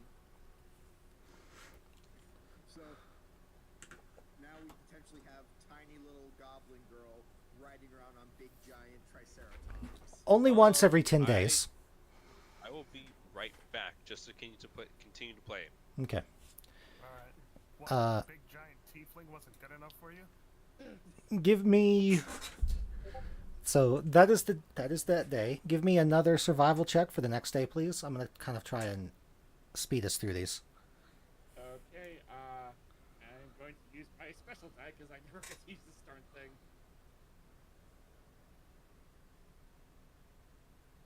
Alright, 13. Okay. That is a successful roll. So let's.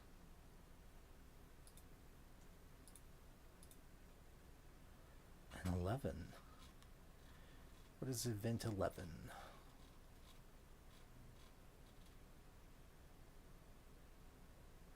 Okay. You tell us, you're the DM. Let's see. Oh. Okay, right.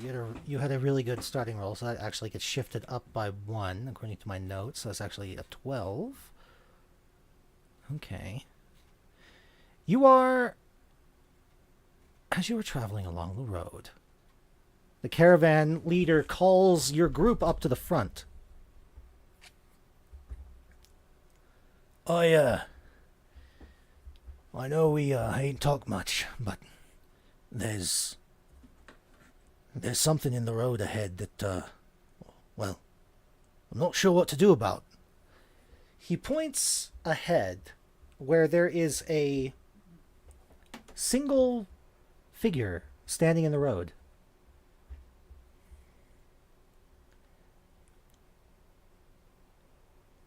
They appear to be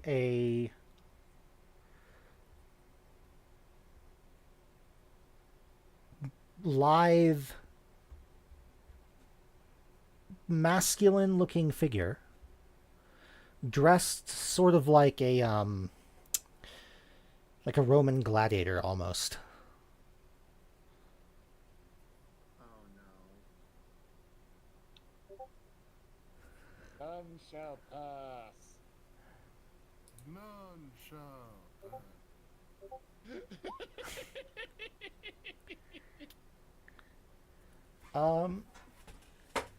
They are wearing like a golden laurel around their head, and they are wielding what appears to be a spear shaped loosely like a lightning bolt. Oh no. It's our protagonist from Hades here. No. He appears to just be standing in the middle of the road. Just.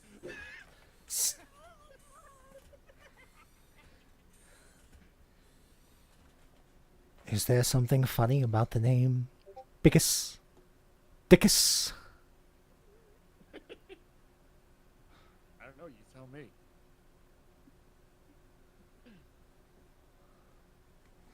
Is there anyone here named Brian?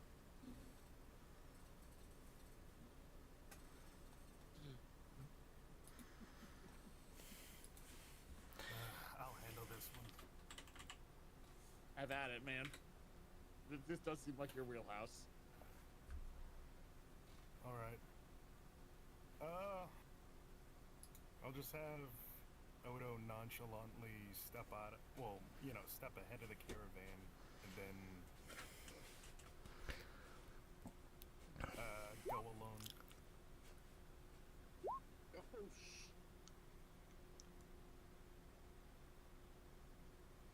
Okay then.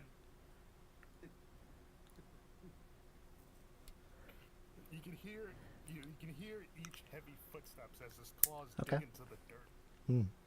As well as a faint trickle of water from where the gladiator's standing. Okay, and Marzano's walking up as well in case talking needs to be done, and Odo's intimidation fails. Unlikely. So, he is about 40 feet from the party. And you're walking towards him. You get about 10 feet away from the caravan, so you're 30 feet away from him, 20 feet away. And as you get within 10 feet of him, the storm that has... Oh, wait, actually, let's double check that, because it has advanced 2 days.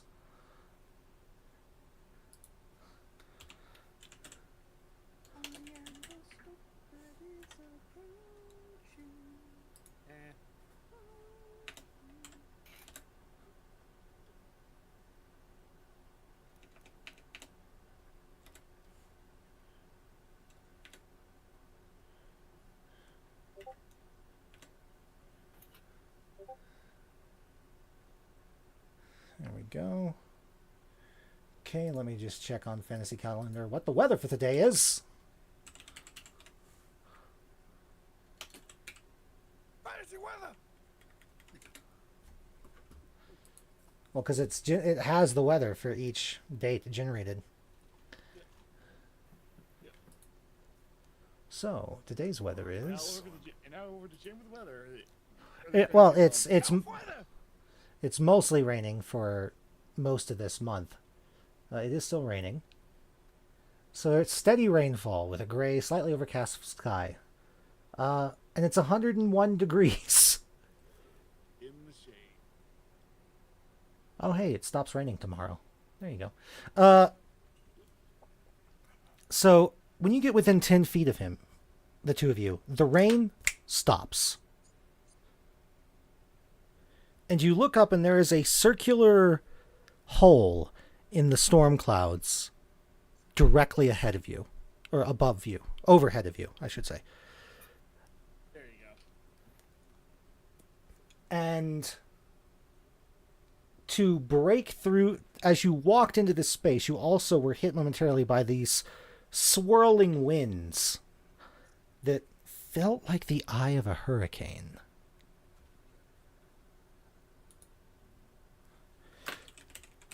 And this person turns to look at you. And says,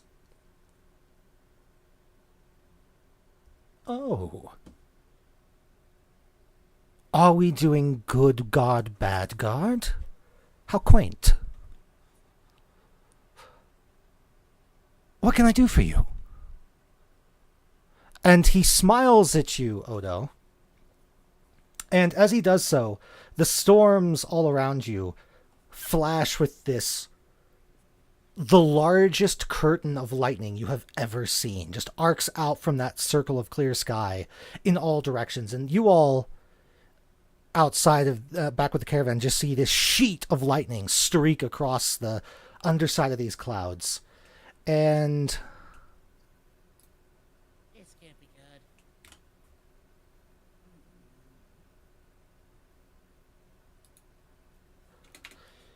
I'm just gonna All right. make a DM roll here real quick.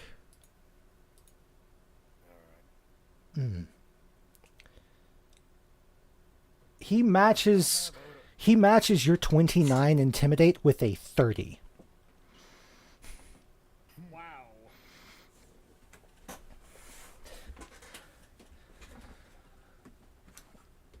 Needless to say, it didn't work.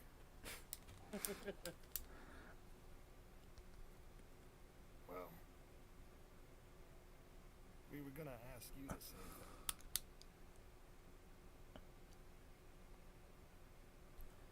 thing. What can you do for me? Oh, you've done so much already. Let me see. You've stopped a mad owner of a place you used to work from spreading horrible crystals that could infect all of the world. You've defeated angry ghosts.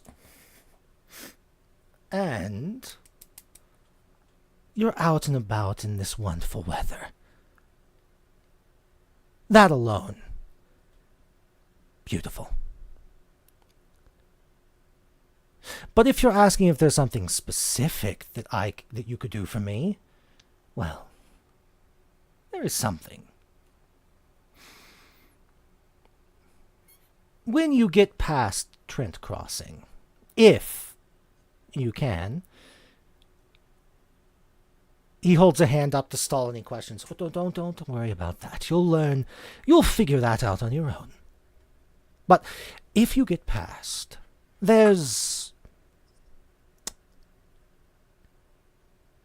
something I'd like you to keep an eye out for. I'm not sending you on a quest per se, just a piece of warning knowledge. If you see any pools that look like hot springs that are filled with what looks suspiciously like, let's call it aquavitae, I want you to destroy them. Monster energy, got it. Oh no, not energy. These are real pools with real liquid, just... It's not, shall we say, water.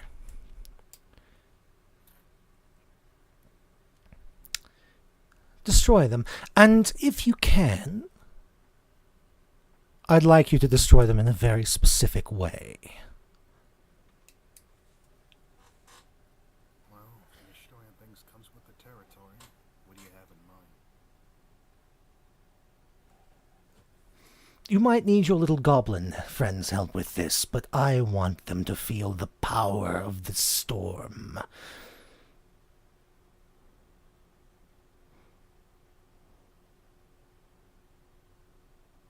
So at this point, Marsana rolls insight on this guy.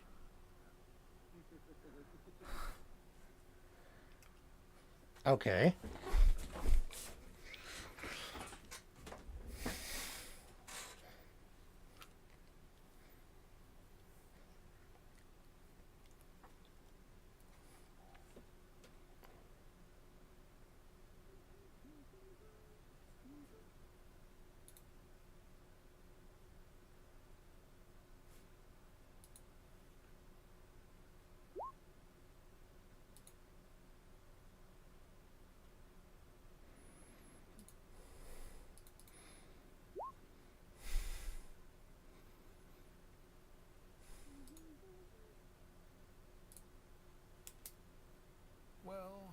got the creeping suspicion that this is someone we can't exactly say no to.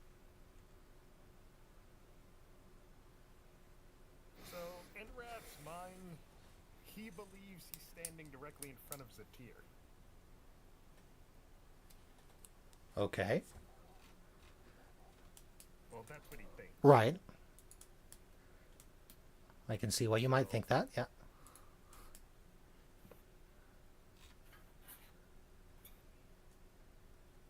Besides,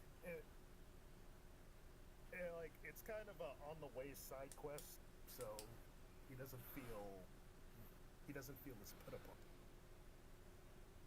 So, the entity turns to Marzana.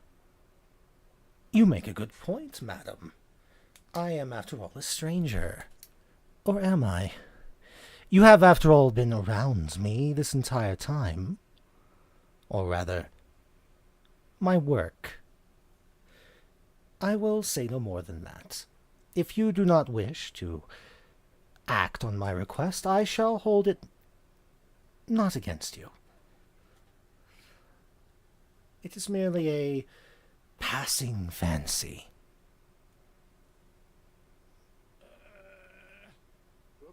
Oh. He dropped out of Discord. Alright, She's typing still. alright. Oh, there we go. There we go. Alright, I'll also say that given this realization in Rat's head, he looks visibly shaken. I will explain this encounter once it's over, but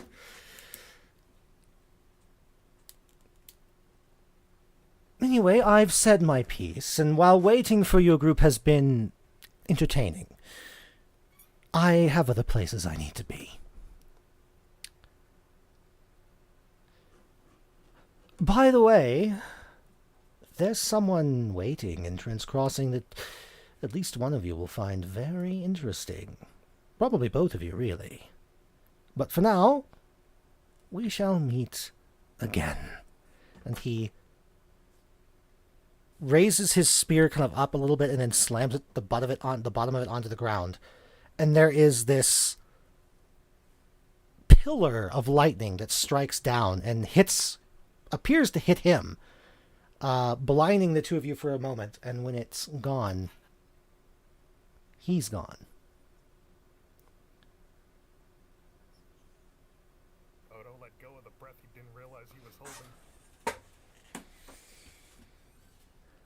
So, to explain this encounter, I'm going to say that was a very good guess, sir, because the role for the encounter type is that you meet a entity of legend just randomly along the road. And I just decided that it would be Zatir, because it's been storming and raining on you guys all the time, so that seemed the most likely entity to be around. Also to sprinkle some more lore hints and drops of stuff that's coming up.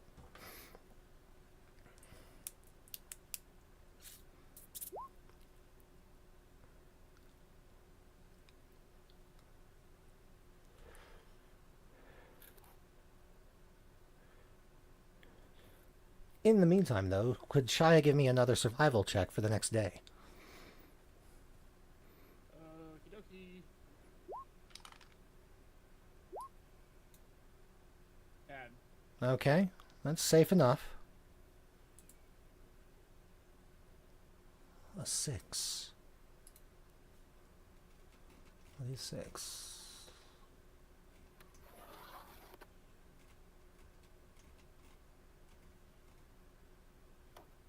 Ah.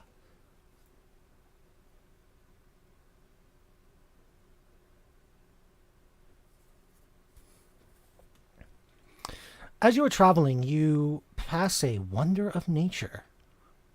In this case, you pass by a massive natural rock formation that towers above you on either side. Massive cliffs of rock shaped almost like the colonnade of a great temple. The caravan leader, as he's driving up the road, kind of nods and says, It's said that in the past, this was a natural temple to the gods and goddesses. You can really feel it here, can't you?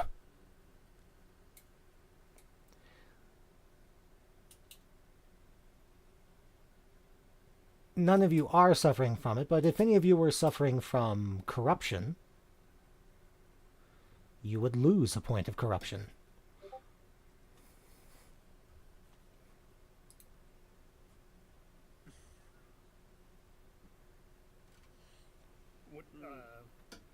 Would we be aware of this fact? That it would lower your corruption? No. No. Corruption is not even a thing that most people are aware that they have until it gets real bad. So, Yeah. Alright. I was gonna say we could tell the Emperor about this place. give me another nature or another survival roll, please, for the next day's travel.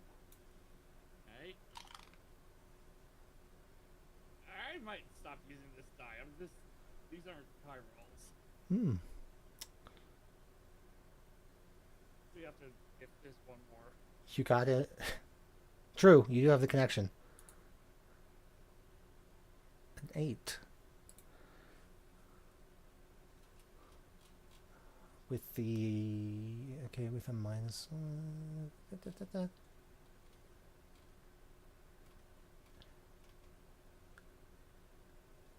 Okay.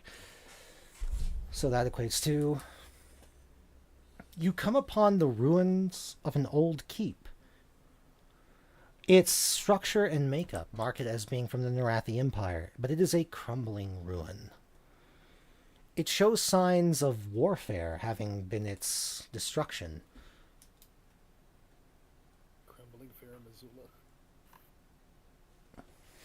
There are signs of damage from catapults or other siege weapons, and just a general aura of darkness and unease. I need everyone to make me a wisdom saving throw. Oh boy. Also, I realized that all those survival checks I was rolling should have had a D4 on them.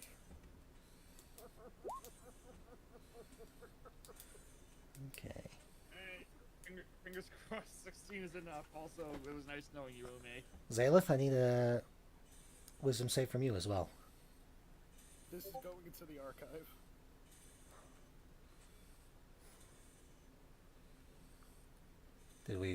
Did Zaelith have to step away or something? Did we lose them for? I don't think so.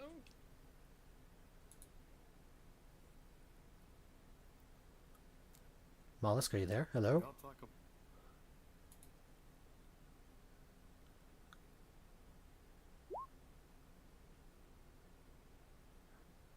I don't. Ah, yeah, okay, I do remember that now. Let me roll a wisdom save for them real quick then. All this talk about Horse being a main character. Why not a main character? Oh wait, This yeah, they one? did. I remember now. There's no such thing as a main character in D&D. It is an ensemble They're cast. probably doing something wrong. Wisdom save. Well, they're proficient. Oh. Well, it was nice knowing both of your characters.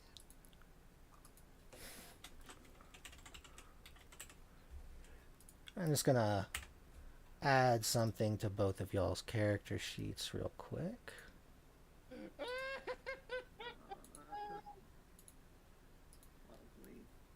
Lovely. Don't worry. It's not that bad for now. Just don't worry about that point of corruption you both have now. Shh.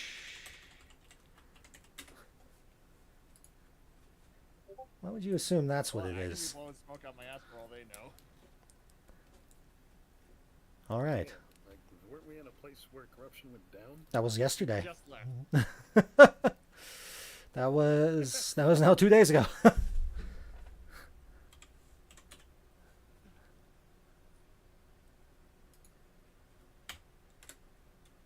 never get any strength or dexterity saving throws. It's always what I'm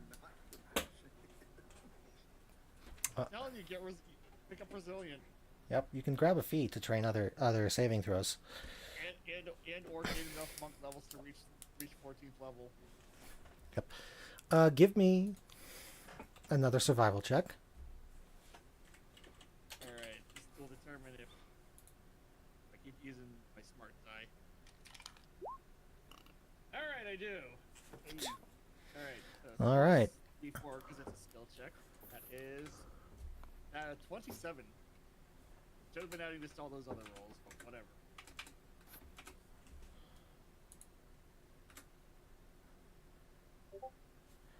Okay. Then no event happens because you got such a good roll. So give me another. All right.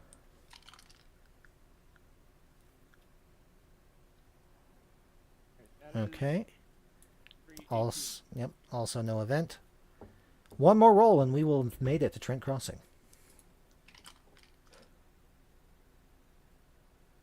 Artificial 20. Yeah. Okay. Also, you hit the 5 events that I had rolled as having occurring at the beginning of the journey. So technically, there weren't supposed to be any more anyway.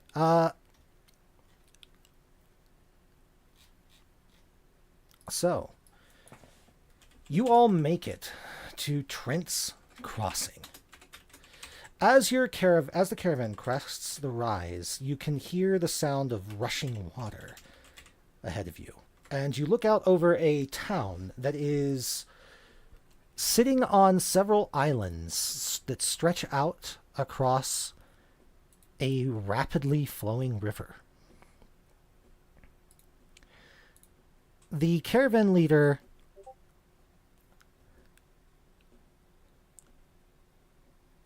I need to add one more day, so let's see. Add one more. And I think... Actually, one more. There we go. And before we have to deal with Steven Fry playing a scuzzy mayor type.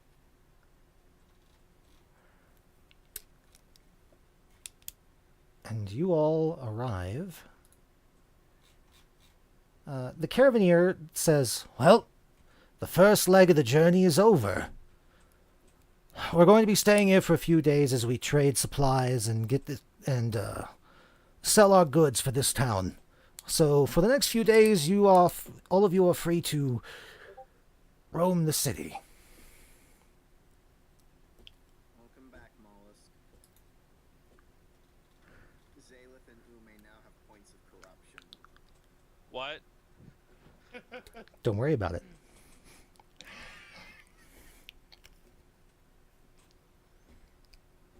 It's on your character sheet.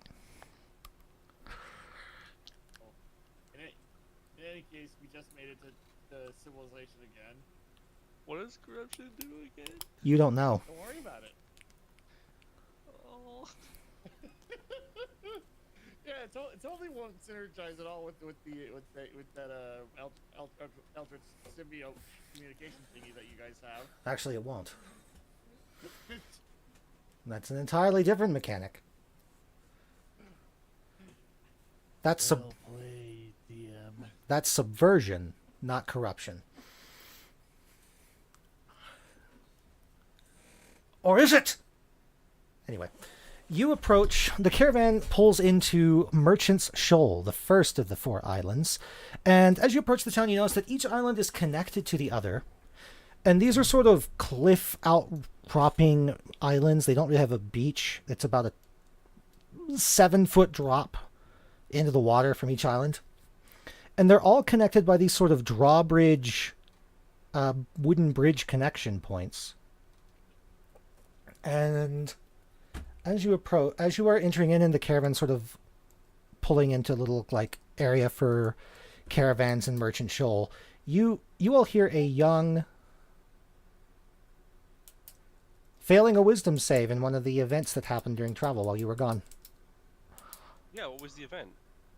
It was an area that was steeped in corruption, and you all had to make saves to resist it. And 2 of you failed.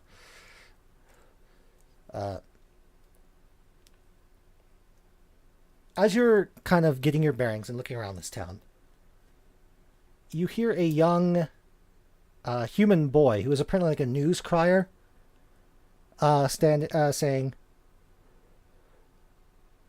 Mayor says bridge north to remain closed.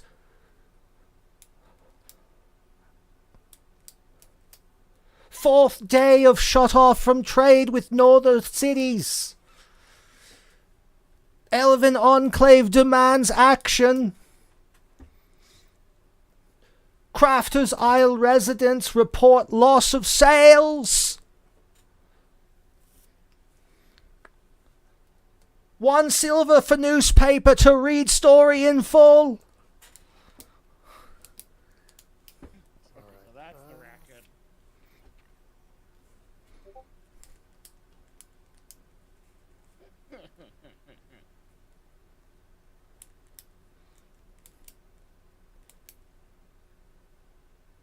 I'll have Odo buy a newspaper.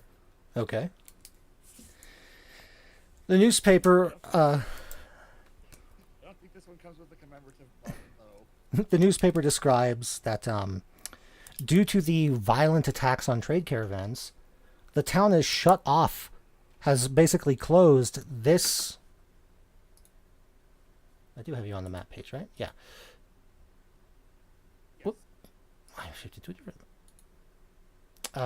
This drawbridge gate to the road leading out of town has been closed. Because they're afraid of losing traders and people.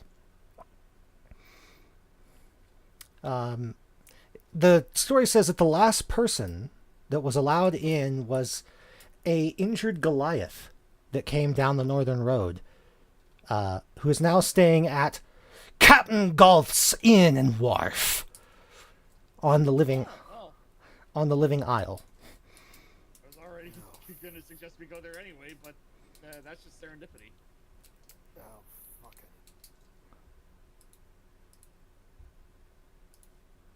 Just move that up there.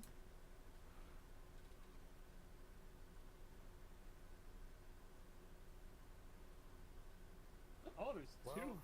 There's two places to technically eat. And there's also the Old Galley Tavern, yes. Yep, that's the other one. I just noticed.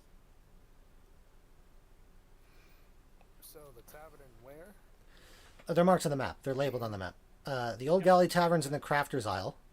And Captain Golf's Inn and Wharf is over here. On the Living Isle. Yep, so we would have to cross another bridge to get to either place anyway. Yep. Those bridges are all down and open and accessible. I mean, I should hope so. Well, y'all do what y'all gonna do.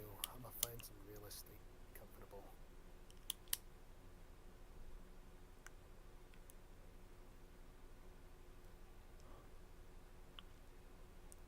I mean, isn't Captain Galston in? Hearing about that Goliath, I'd rather just sleep in my damn forge.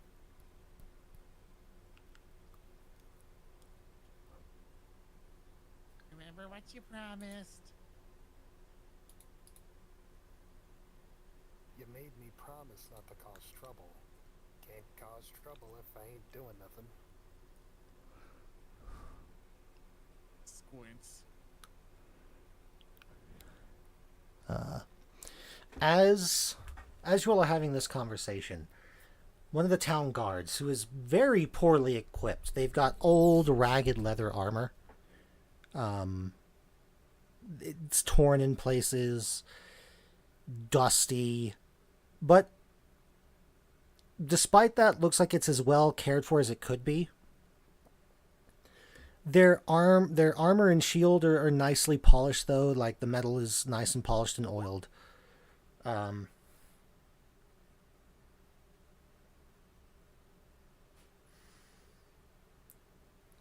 that's Marzana's income for the day. His now very nicely made armor. He doesn't appear to notice that you've mended his armor because he looks tired. He looks exhausted. And he's walking towards this gate here. And The one we're at. Well, you're just inside it, like right here.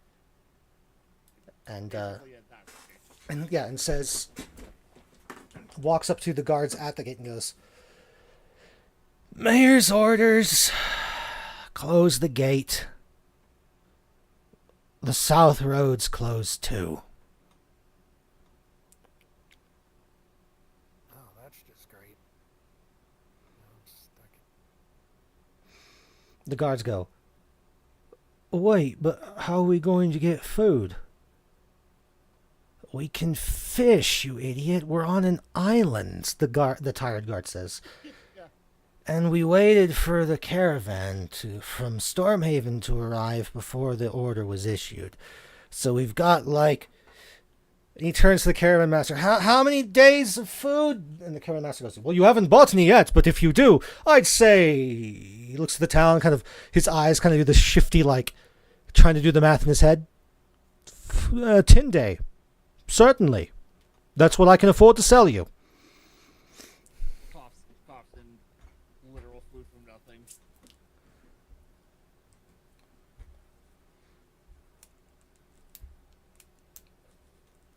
He, the guard nods, and the guard now seems to notice your group.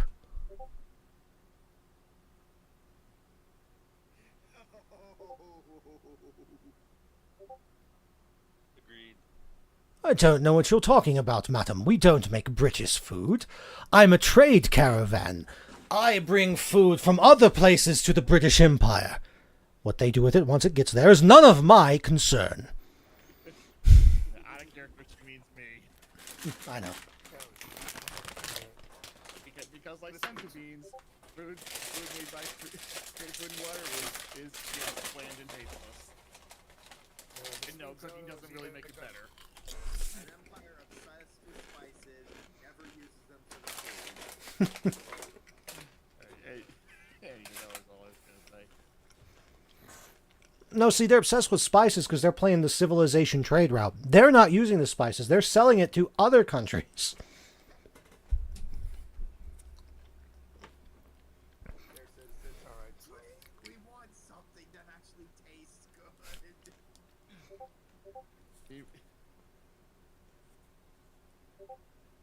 Yeah. Go ahead.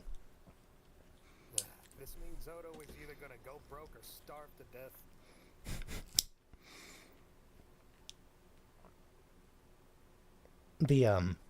The guards look at you. Your group. "Hey now, you look like adventuring types."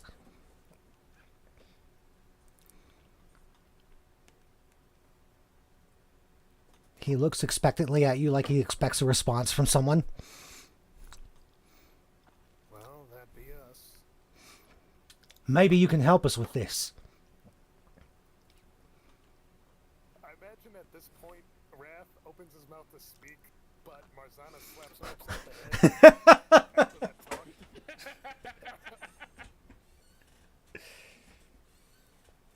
I mean, that depends on how big the problem is. It's not that big for adventurers of your stature.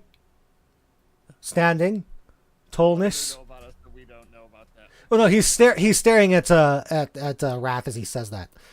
Oh, that's okay.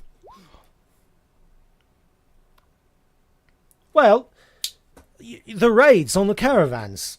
The mayor's not letting anyone go north or south now, really, without it being taken care of. And he's offering a pretty penny if a group of adventurers was to come by and offer their services to help. Spoken like someone who wants that to happen, whether or not the mayor actually said that.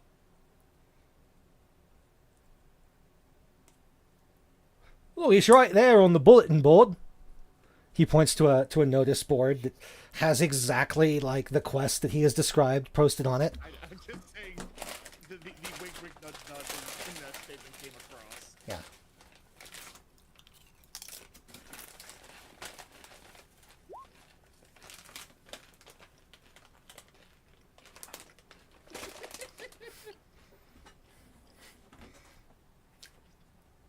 I mean, I wasn't saying yes. I actually was trying to find out what was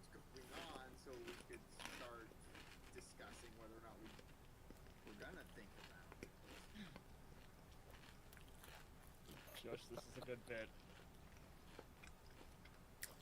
But the mayor wants to speak with you personally, and so I'll need you to come with me, please. I mean, he said please. If it gets bad enough, the poor start eating each other. God. That only happened the one time, and not here.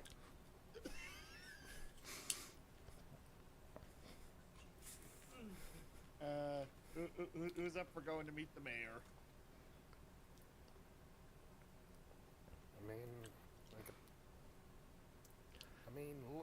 I could probably keep him honest if I went, but I ain't much of a speaker. Okay. Well, you can go as a group. You can all go. Don't split Yeah, the no. party. Or do. See what happens.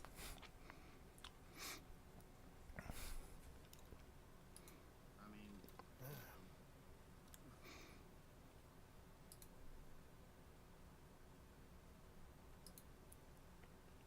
Uh-oh. TikTok. Eric, does anyone not want to go and meet the mayor? No reason not to for Wrath. I mean, if we're gonna get back to Goldshire, we need to head north, and we need the. Gosh dang it! You did that on purpose, didn't you? Absolutely. Alrighty. You and my DM from Saturday are gonna get along fantastically. Alright, let's Yeah, we just should get go this to the over mayor. with. Okay. Yeah, I don't think there was ever really any. Yeah. Any, This guard, still not noticing, by the way, Marzana, that you have mended his armor, leads you all across this bridge onto the Living Isle, and through the town, and leads you to let me guess. This is building up here. no, leads you to Captain Golf's Inn in Wharf.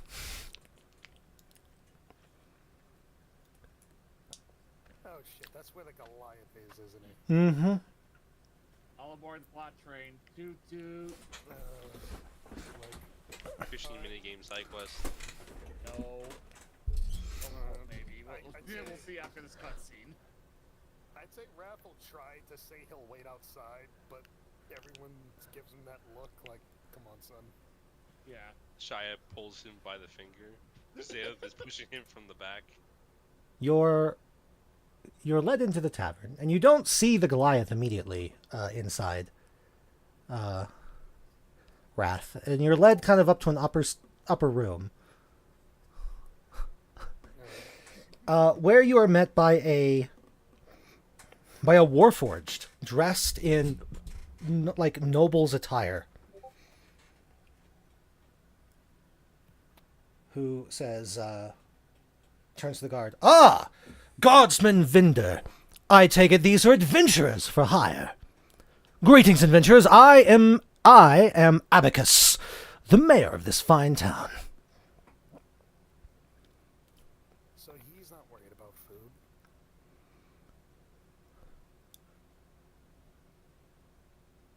Do you say that out loud? Oh my goodness. Because that does feel like a snap reaction comment.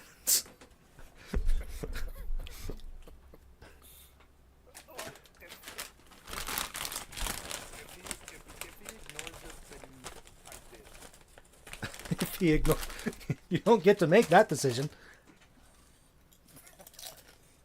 Alright, he murmurs it under his breath. And Okay. his stomach growls. Also, DM, important question. Does the mayor sound? Is the way the mayor sounds closer to Calculon or closer to Hedonism Bot? Imagine if they had an offspring. Oh no. Resume the opera. But allow me to formally introduce myself. I am the mayor of Trent's Crossing, Captain Abacus Gulf. owner and proprietor of the inn you see before you and around you. That's smart. You run in, you get to know your people. Nice to meet you, Mr. Golf. Please, call me Abacus. We're all friends here, aren't we? Before you say anything in response, I need to check something real quick.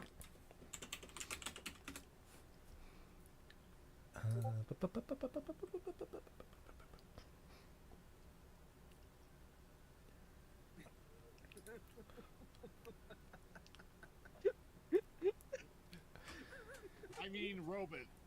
Normally, this does not give a save, but I'm gonna say give me a wisdom save, Shia.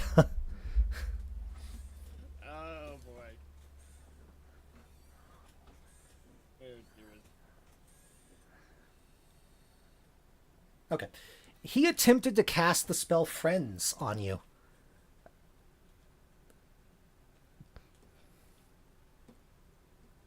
Did it work? No. No. Normally it just automatically works. I gave the save to allow Shia a chance to like recognize it and resist it.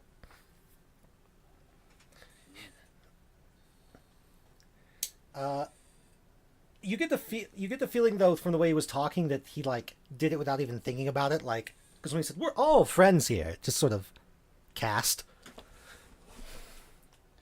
But you're here about. His head whips to the left, whips to the right, whips back to you, leans forward. The mission. If you mean that problem that the guard told us about, then potentially? Oh my goodness. His head whips to the left.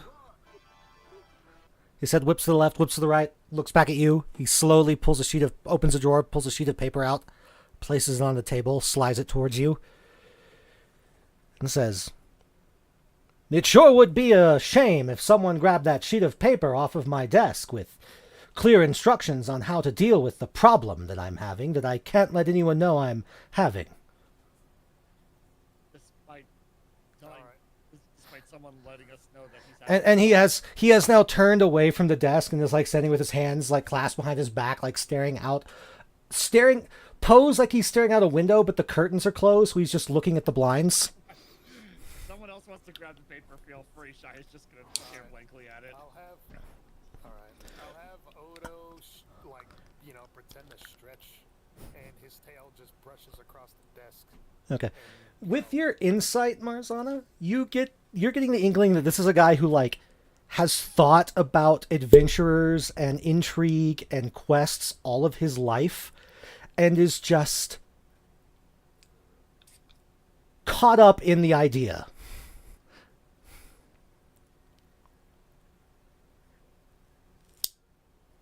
No, his upper portion of his frame is not made of tin. You get the feeling that he doesn't need to be doing all this subterfuge, and he knows that, like, underneath. Boy. But, yeah, he's caught up in the idea of adventurers at the moment. The paper describes that he is willing to pay 500 gold per person, plus extra if certain requirements are met, to anyone who can end the raids happening on the roads between Trent Crossing and the next town, which is Pine Watch, which is only 3 days journey. Well, that's a much smaller stretch than the one we just took. Mm-hmm.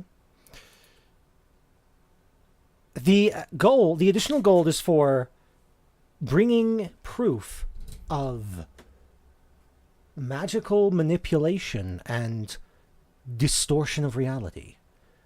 1,000 gold to be divided amongst the group. An additional 100 gold per person if you can find his old tricorn, which was stolen in one of the raids. An additional 100 gold per person if you can recover news of what happened to the previous adventuring company that was sent to investigate. 100 additional gold per person if you can find him the perfect attire to make him look like a pirate captain. Gosh dang all these optional objectives. Well, I'm pretty good at. That last option, by the way, is then marked out with a single line through it, like he thought better of including it. Oh, I was just thinking it was like Borderlands. That is exactly like what happens in Borderlands. Sorry, go ahead. So go ahead, Wrath. I wanted to add. Oh, well, I was gonna say Raph knew a thing or two about costumes given his gladiator kit, and it would be that second one, finding proof of distortion of reality, that really cements this guy as who you say, the type of person you say he is, obsessed with adventuring. Yeah. He sort of half turns and like looks to see if the paper is gone, and then goes, "Ah, yes. Well, if something exciting were to happen and someone were to be paid in gold for it, that would be very exciting. But in the meantime, have yourselves a good meal. I hear that tonight the cook is making sautéed swordfish on a bed of rice, with quartered roast potatoes, and a local mead brewed over a cedar fire." Drooling goblin noises.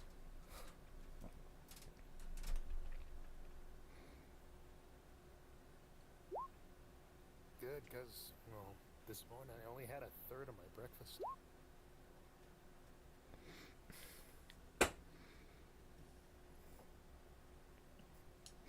Why is Marzana just... Okay. A 19 insight. So this is an opposed check, so let me roll his value here, and let me adjust the modifier from the literal deity that you were...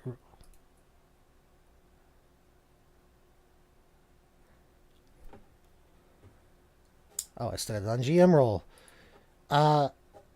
He got a 16 total, which your insight beats.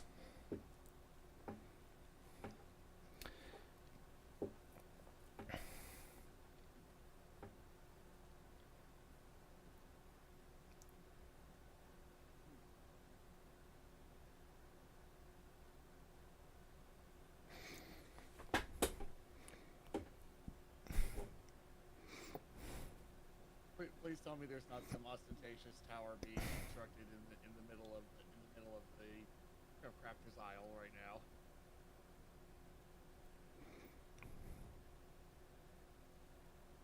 Damn, this is giving me assume that very big callous vibes.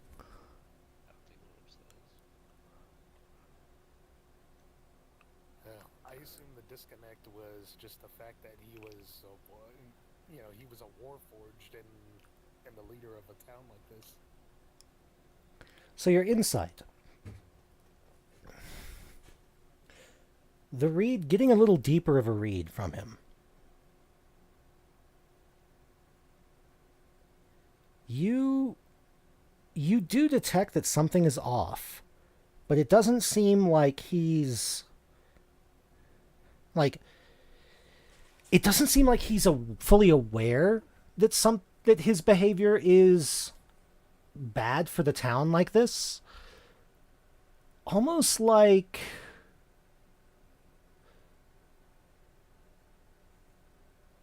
he's being magically manipulated in some way.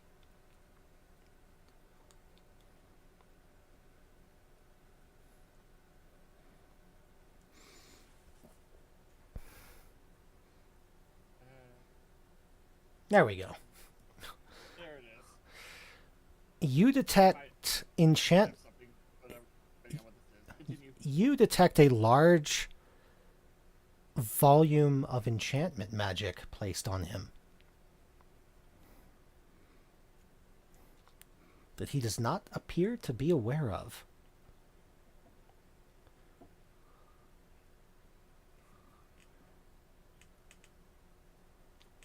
Question: Does Marzana tell that to anyone else? one of us at least has something that could potentially help with that. I can't speak for everyone else, though.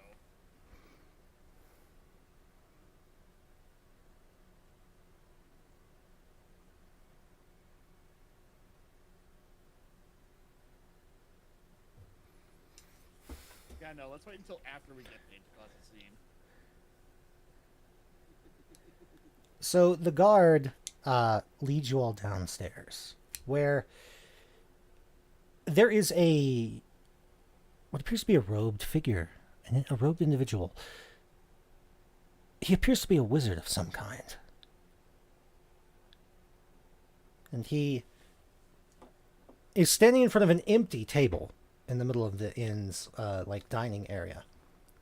And he claps his hands together, says an incantation, and then a massive feast appears on the table. I could do that too. The wizard turns to you. I'm sure you could eventually. And just sort of turns back and walks out the hall. Turns to the person at the front desk of the inn. Remember, I'll only do this on retainer so long. And then walks out the door. One of the locals, who is dressed like a ship's crewman, and all of the workers appear to be dressed as like ship's crew in this inn, appear and say, "Well, a fine feast fit for heroes. Come, friends, eat and be merry." Saiyan mode activated. And there is an undertone of he's had to say this before many times. And you realize that this is almost a themed restaurant sort of vibe going on here. Of course it is. No, good grief. We stumbled into a Long John Silver's. No, it's worse. The employees are actually no, we've stumbled into freaking medieval times. I don't trust this.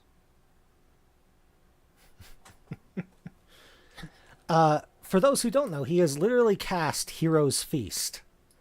Yep, I figured.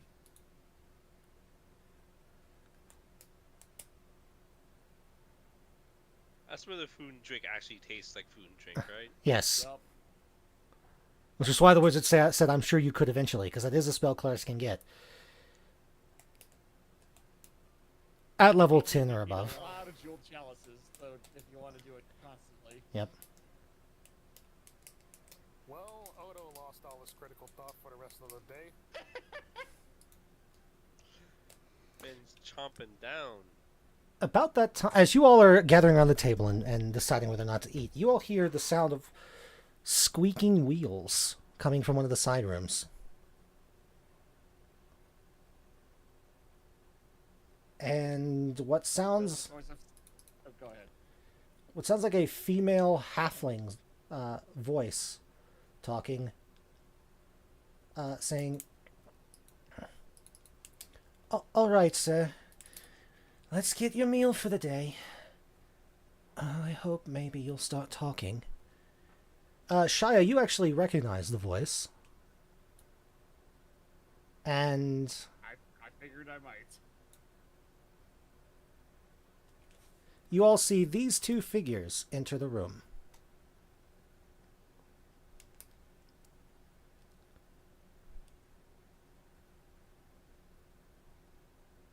Yeah. He got fucked up.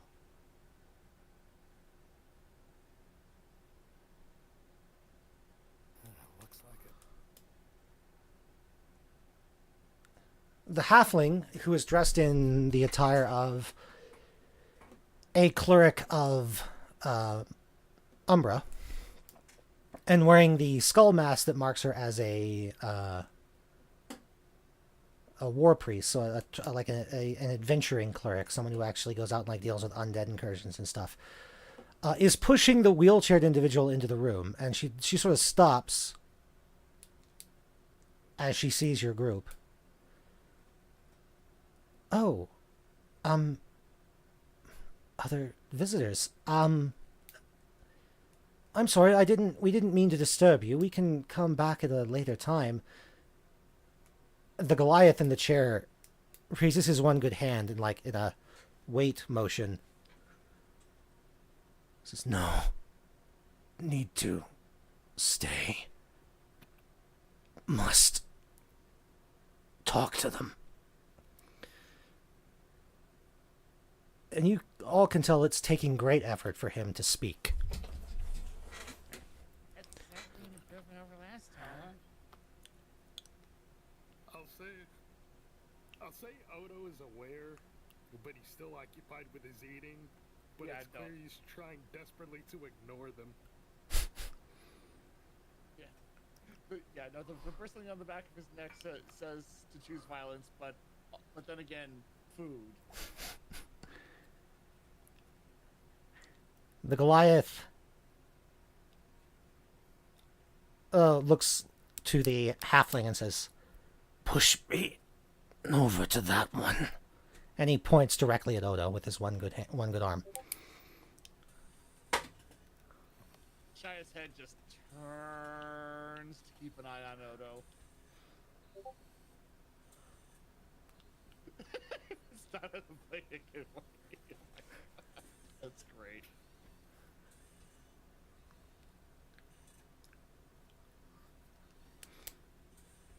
And the wheelchair is pushed up right next to you, Odo.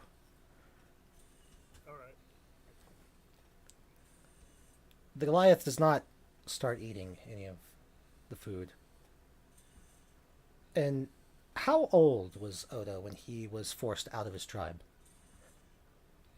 He was about 10. Okay, that's what I thought. And how old is Odo now?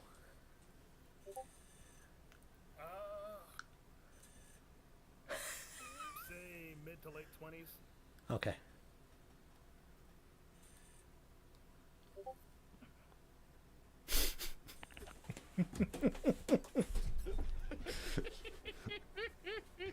So he stares at you for a long moment before speaking, Wrath, and says, Father was wrong.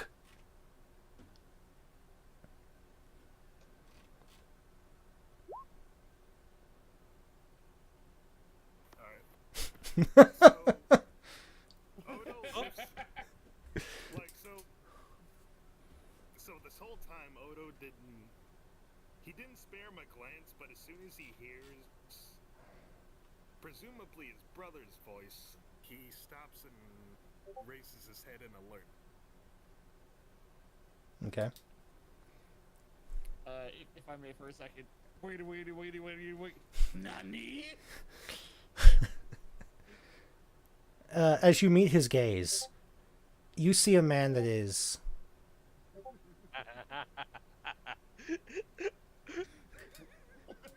Oh my lord. you see a man that is broken by his experiences and haunted by something that he feels he has to tell you.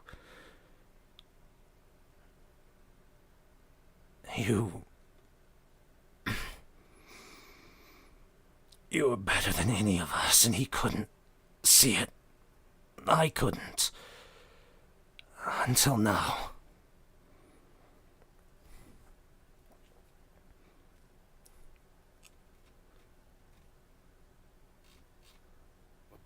That'll happen.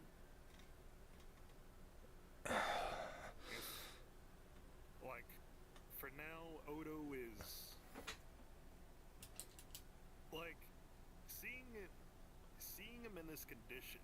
He's shaken from his resentment for now. Your brother, because it is your brother, Okay. begins to tell his tale.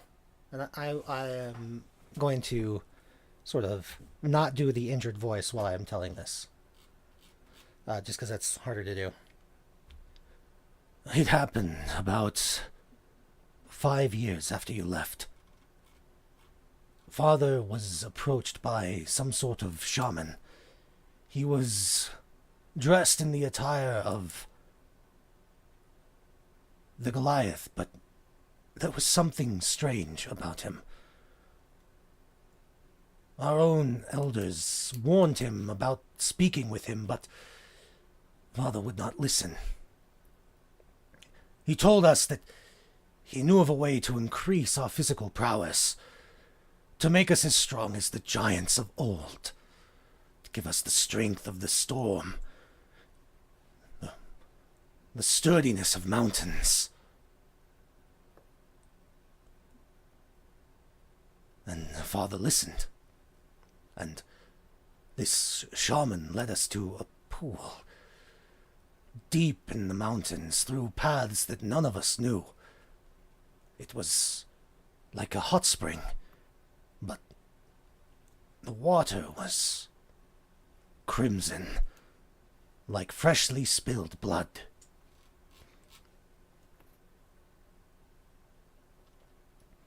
He told us that if we drank it, it would give us the strength of the primordial giants.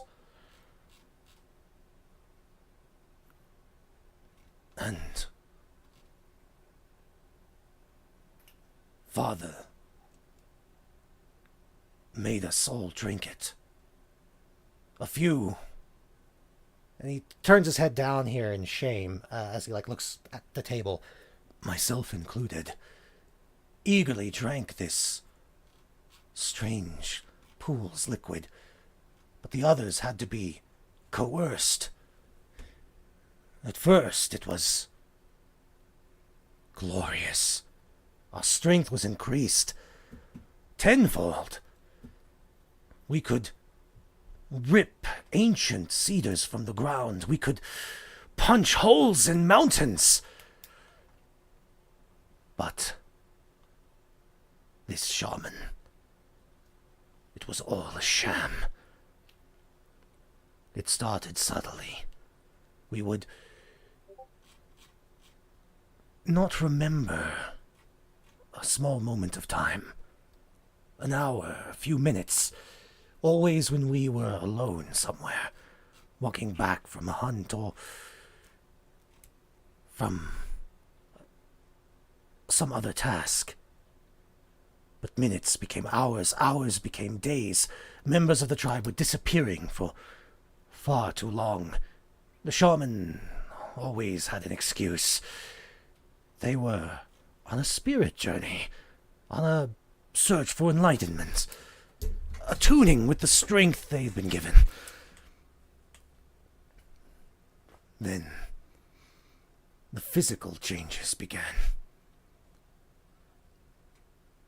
The next time we suffered an injury, a cut, a wound from a blade or weapon.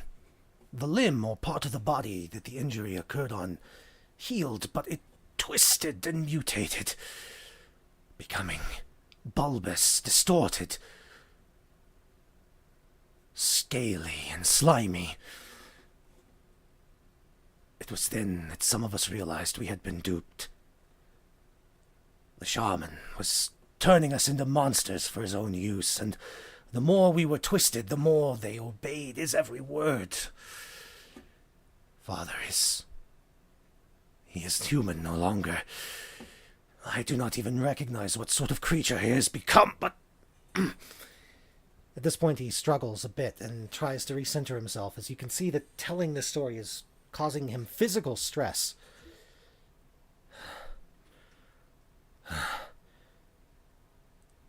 He made me kill one of our own, Odo, in cold blood.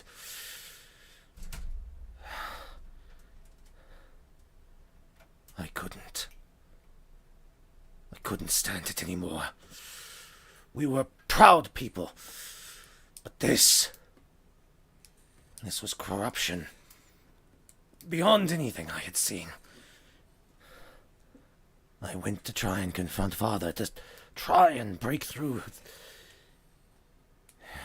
There was nothing left of him. Just the beast.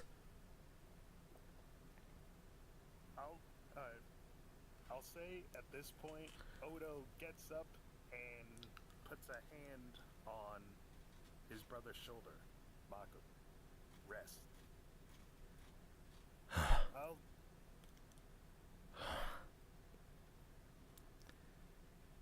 No, being called. I have to tell you the rest. But then I'll rest, I promise. He is eating the children. That is what made me finally leave. And these injuries, he points to the stump of his arm and leg, are my own doing. I ripped the corrupted pieces off of myself. I would not succumb.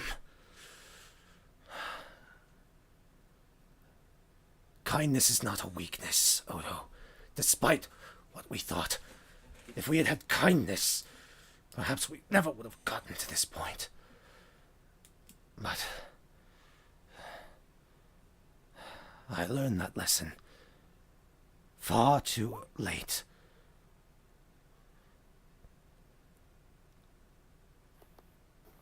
What are you looking for with that medicine check, Marsana?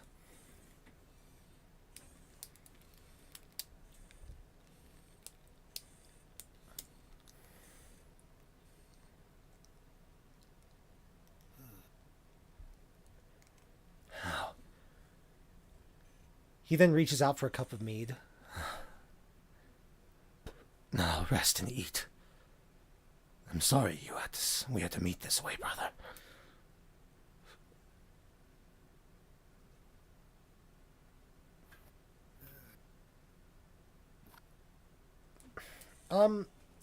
So it wouldn't on its own, but he was healed by the priest in Goldshire and with Shia's assistance several weeks ago before you all teleported Shia down to Stormhaven. They had to cast Remove Curse on him to actually heal him of the corruption. So you are correct. That medicine check does get you that. Yeah. As one person who is missing a limb to another. Yeah. Shia, Never thought I'd. you don't know. I don't think Shia has told you about this guy yet, but She briefly mentioned it. okay. At least briefly mentioned it to the party. Yeah. Into a little more detail with Odo. Yeah. So, on itself, ripping up the arms will not heal that. And you do get that, but you also get that he seems very confident that he is healed of that. If you ask him about it, he would tell you about being healed by Shia and Durgash, the cleric in Goldshire. And Durgash is a high enough level cleric to know Remove Curse and all of that. And Yeah. Shia will corroborate whatever she can. yeah. At the moment, though, he is just slowly eating and trying to regain his strength via Hero's Feast, which does give temporary hit points to everyone who eats it. How many? A lot. UG10 worth. Yep. Oh, okay. Rolled by the guy who cast it, so... Oh, Please okay. roll double ones. Actually, no, it increases your hit point maximum, and you gain those same number of hit points for 24 hours. So they're not temp hit points, they're actual hit points. So anybody who... Yeah, Hero's Feast is great. It's also a 6th level spell, which means I that... was going to say 6 or 7. Yeah, which means that wizard was fairly high level. So everybody gets 8 additional hit points who eats. And so that goes to my max. That goes to the max. That goes to the maximum. Yeah, like on the sheet you could just mark it as temporary hit points, but that is effectively, added on to whatever your current hit points is as your maximum. I'm gonna throw it in the temp spot just so I remember what my previous maximum was when it wears off. That is literally what I just said. Yeah. I Or Alright, that's just what I find the easiest way to do to keep track of stuff like that. Okay. Alright, so after being told this story, Odo immediately stops eating. And like he's visibly conflicted. By the way, it is very clear to everyone that these attacks that are happening by these Goliath-esque creatures must be Odo's tribe attacking innocents. Yeah, Shai is starting to definitely put the pieces together now. Ruh-roh Raggy. Odo casts a glance over to his ex.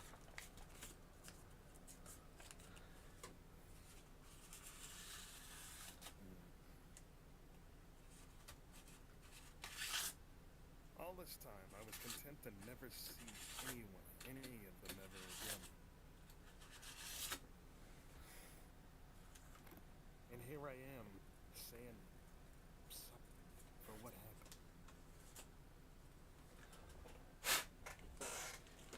happened. Your brother looks at you and says, "We should be the one apologizing to you. But, for what it's worth, I'm glad to see you in such good health. You certainly did better than me." He sort of gestures to his limbs. Well, you're certainly doing better than them. It was a near thing. They are almost like frogs in how they look. But monstrous and carnivorous. Well, from what it looks like, unless we can turn back the clock, it looks like all we can do is put them out of their misery. If that is what you must do, do not hesitate. So much innocent life has been taken.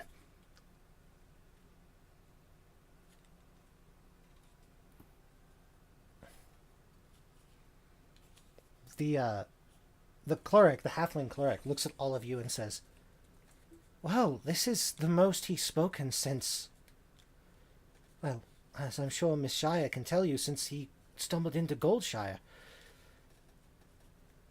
Yeah, I can confirm. "I will keep taking care of him, as is my duty. But I would suggest you all get rest before you tackle this.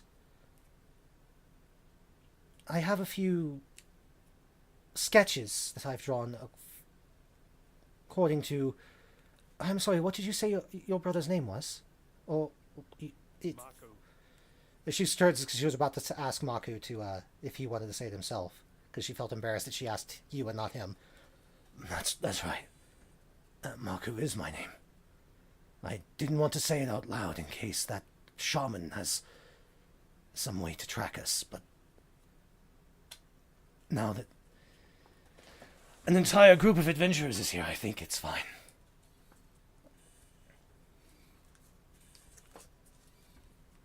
Well, Marco has described some of what your family, Master Odo, has been transformed into, and I can share them if you'd like. It is disturbing, to say the least. out of character, share what? Like images? She has, from his description, she tells you she's like a fairly good artist, like sketch artist. She's drawn pictures of what those who have been completely distorted by the whatever's in this pool.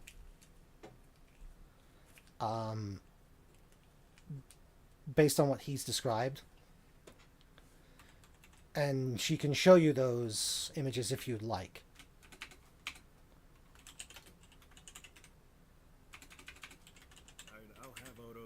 a silent nod.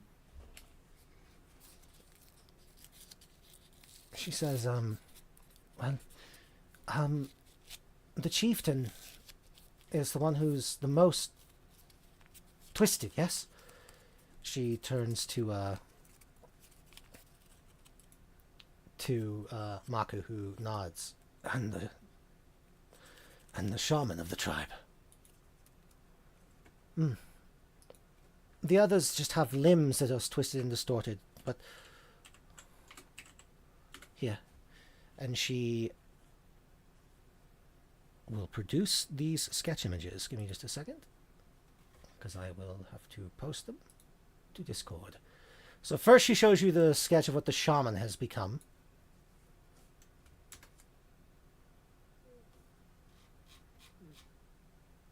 Lovely. And then what the chieftain has become.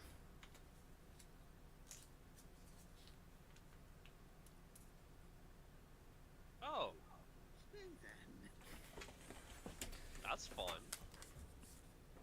And from what you've learned, from what you've been told, Maku's two limbs that he tore off had begun to twist into limbs like these creatures possess.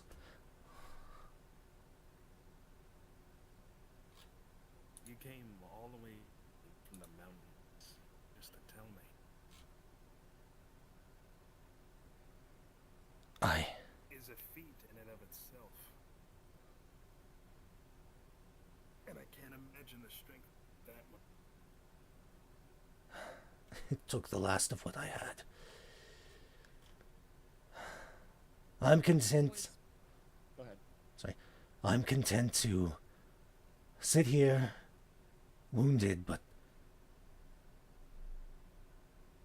no, crippled, but knowing that I got the message to those who needed to hear it.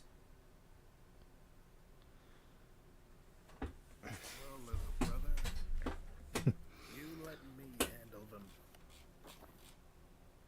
He raises the mug that he was drinking at you, like in a like salute gesture.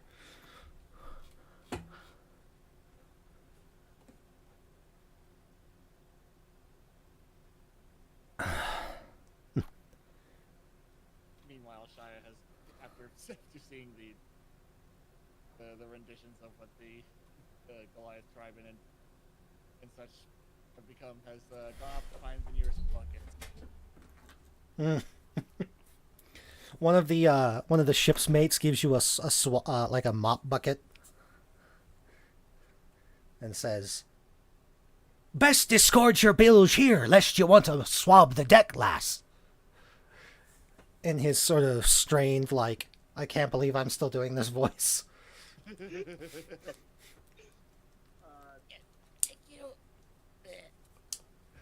Ume kind of quickly downs her mug of mead and what's to save on not being drunk. It's a con save. Yep. Yep. Constitution. You are drunk. Not again, Ume. Umi, I think we need to have an intervention. Ume, I think. Ume, it's time to confirm. I believe you're a lightweight. She has a +3 to...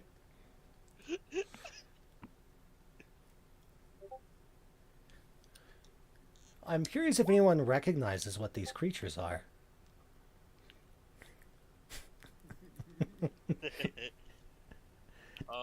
I don't know what these creatures are. That's the laugh of someone who knows what these creatures are. They seem vaguely familiar, but I can't recall what they actually are. Would anyone like to do any sorts of checks to see if they might recognize what type of creatures they are? I mean, why not? Which check? It would be... Unfortunately, it would be nature or arcana. Unfortunately, I think you mean fortunately.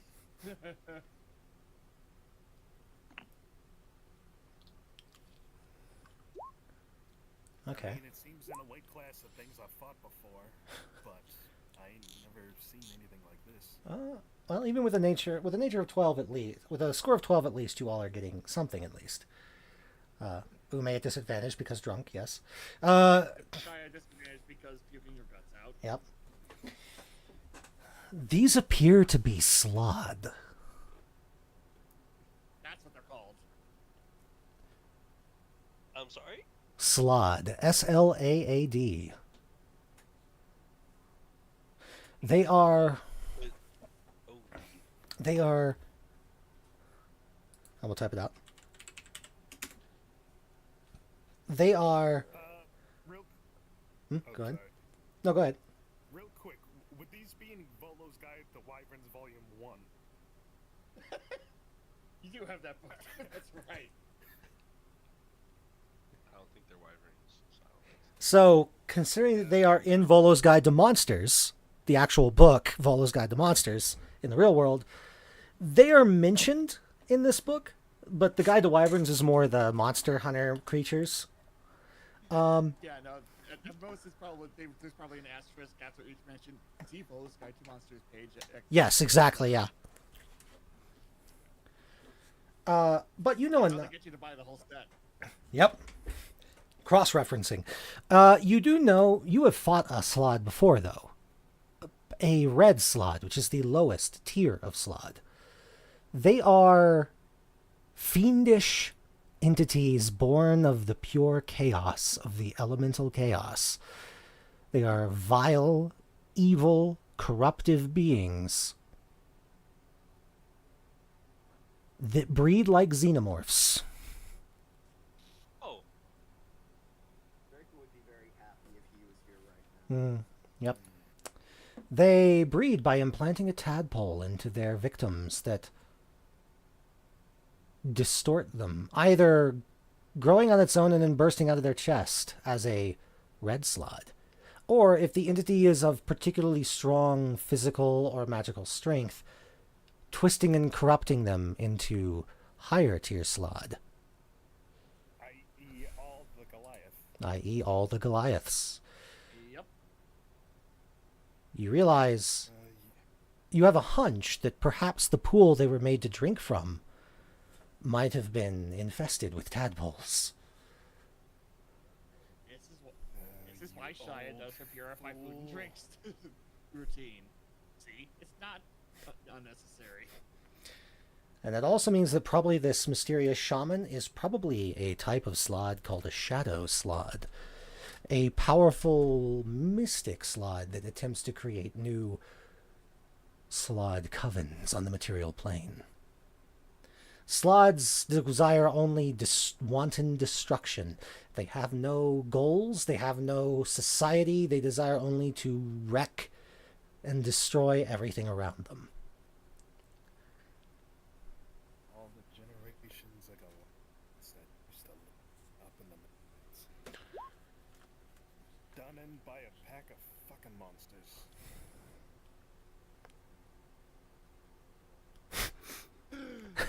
no, Ume, put that. Hold on. Walks over it. Give me the knife. Give me a... Ume? Give me an attack roll. So Ume's apparently the Neanderthalic drunk. Okay, you know what? I'll use short sword. Should I do it at disadvantage because drunk? No. Oh no. You're giving me a DC roll for a roll that Zaelith is about to make here. Okay, Oh, Zaelith, that's not fun. Zaelith, give me a dexterity save. Oh, cool. Oh, so close. Oh. Wait, I didn't roll a second. Let me roll importance. 1 second. Oh yeah, this is a new day. It's been several days, so yeah, roll your portent. See if you can get a That's 15. 11, and that's a 15. You might want the 15. Take the 15. Okay, you are about to grab Ume's hand, right at the grab the knife from Ume, but just in time, you spot and recoil your hand away to see that in her drunkenness, Ume has actually charged the butter knife with booming blade. How did you do? You're drunk. How did you do this?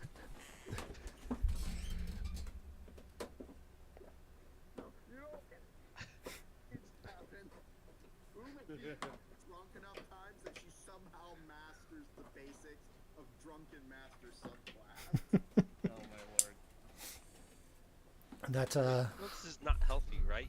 That is a lethal weapon you have in your hands right now. it's like it is humming with like there's this slight hum around it. It sounds like a vibro blade right now, just like. But like the next piece of meat that you cut with that, at that point is just, if it wasn't medium well already, it's just gonna be well done or charred. It's gonna be liquefied. I mean, the next piece of meat better not move of its own accord, or else it's getting extra damage. Also, that's a butter knife. You shouldn't be cutting your. Oh, it's a dinner knife, but not a butter knife. Depends on how tender the meat is. Drops. Drops the knife and falls asleep now. Did you? Oh, you just dropped a literal mine on the. No, the knife hits the ground, and there's this crack of thunder, and this small crater of splintered wood. I'm not paying for that today.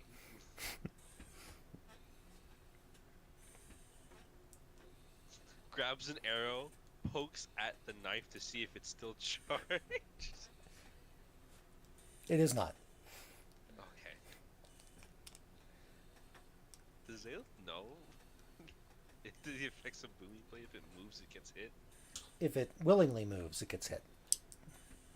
So if she moves the knife, would it activate that secondary effect? No, because the knife's not what the floor is. What the splinters of wood on the floor are what are under the effect now. But that's not a willing movement on the part of the floor, so no, it would not go off again. Yeah, I think it's safe to say the floor isn't going to willingly move of its own accord.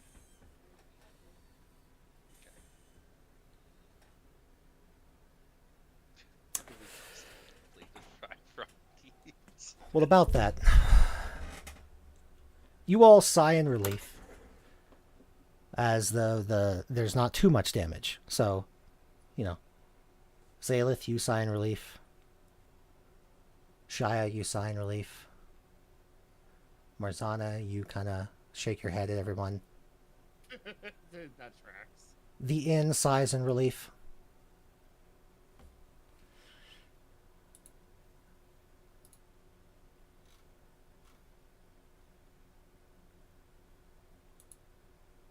And you look up.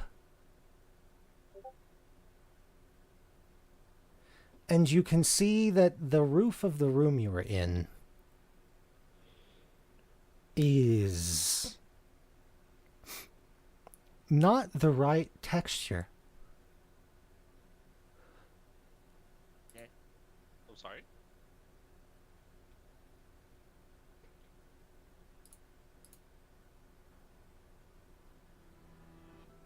Where once it was wooden planks of a vaulted ceiling, now it is pulsating flesh. We're in a Oh mouth. god. As you have found yourselves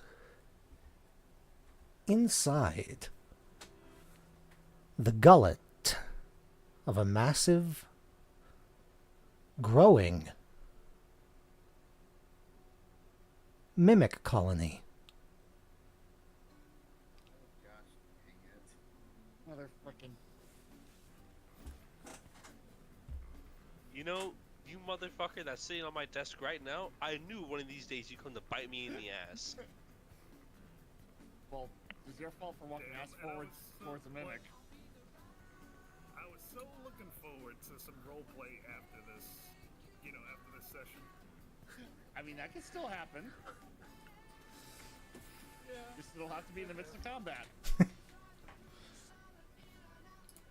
No, I'm kidding, actually. That's not what happens. Oh my god.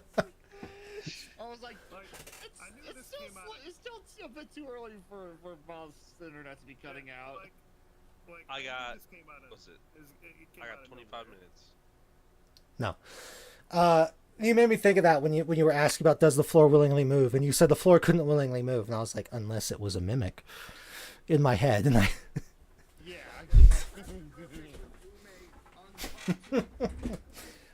You know, that does line up with Ume's duck. She would unconsciously unveil a mimic colony.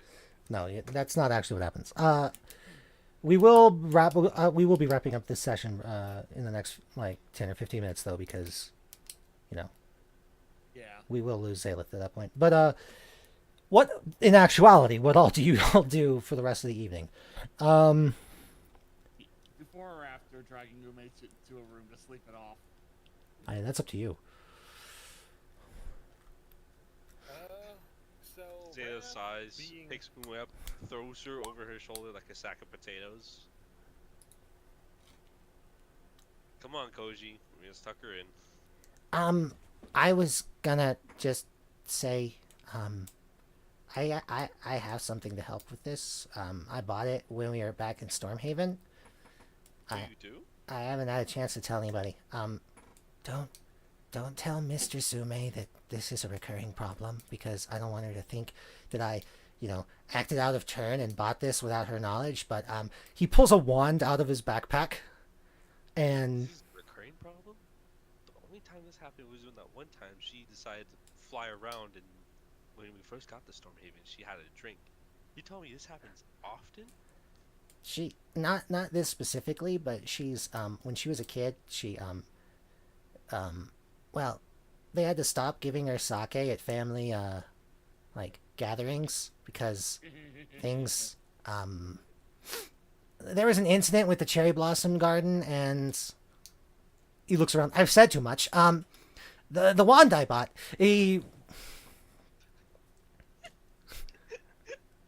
I'll get to that in just a second, Odo. God, it's just like. Go ahead. He I'll do my waves joke in a minute. he waves the wand, and it casts Tinser's floating disc. There you go. What's that? It is a platform that can hold up to 1,000 pounds of stuff that follows after the caster. Basically, magic wheelbarrow. Yep, magic wheelbarrow. Oh, okay, that's neat.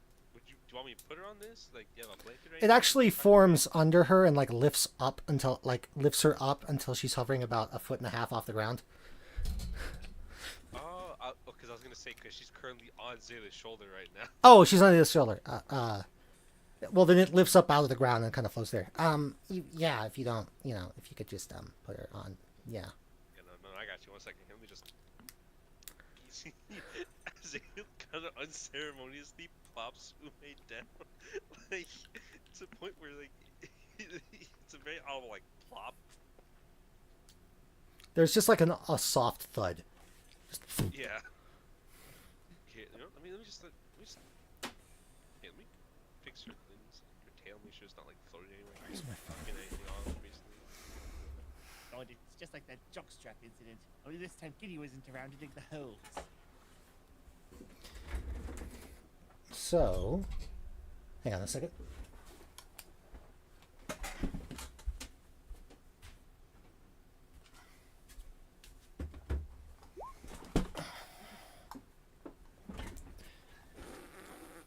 The encounter was actually created in my Encounter Builder app on my phone with the Medusas and the snakes. So it has the XP already calculated on it. Wanna wear the dress? So let me.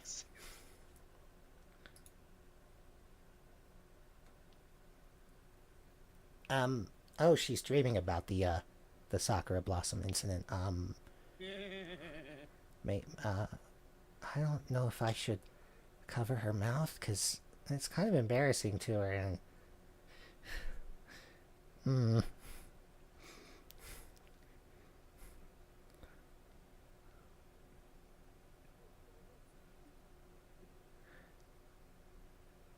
You can tell he's kind of trying to figure out whether or not he should just muffle Ume's mouth. Like, I mean, I'm trying to find the app that I did this on my phone because I can't remember which. Oh, there it is. Campaign Lab. Chapters on the road north. Counters. 11,000 XP.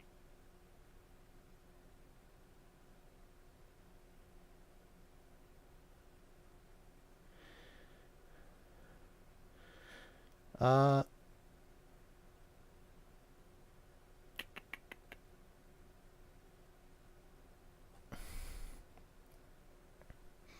Me, when I miscalculated my player's XP, so I gave him too much, and then I hit them with the, hey, remember last session? I gave you guys too much, so I'm gonna have to take that back a little bit.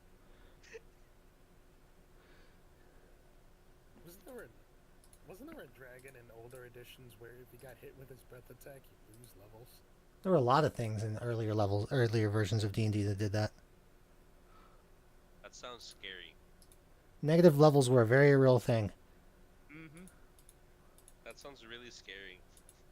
I would do not want to deal with that. Adjust XP.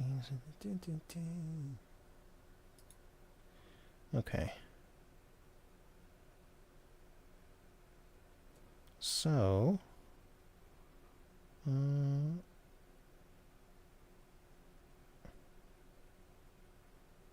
yep. It says adjusted XP for the party size is this. So there are 6 of you. Each of you gets 1,600 and 66.6666666666666666666666666666666667 according to the calculator. XP. 667. Yes. Okay. They should all be at 24,701 after that. Thank you.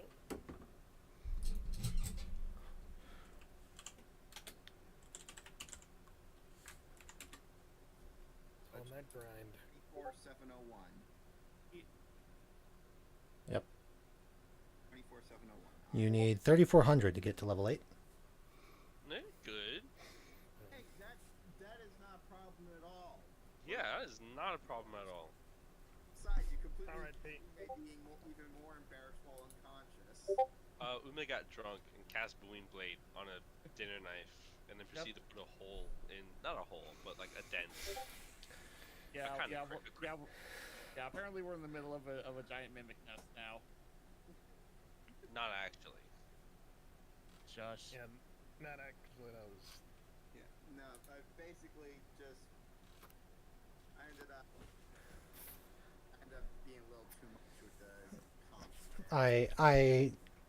They set up something that I had to joke about. The mimic colony, where it's like an entire building that's a mimic. It is now canon that Ume has a problem with alcohol and has since they were a child.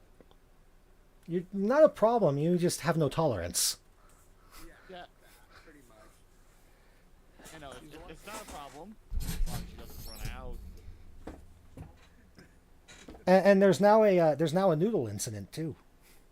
No, my internet didn't go out.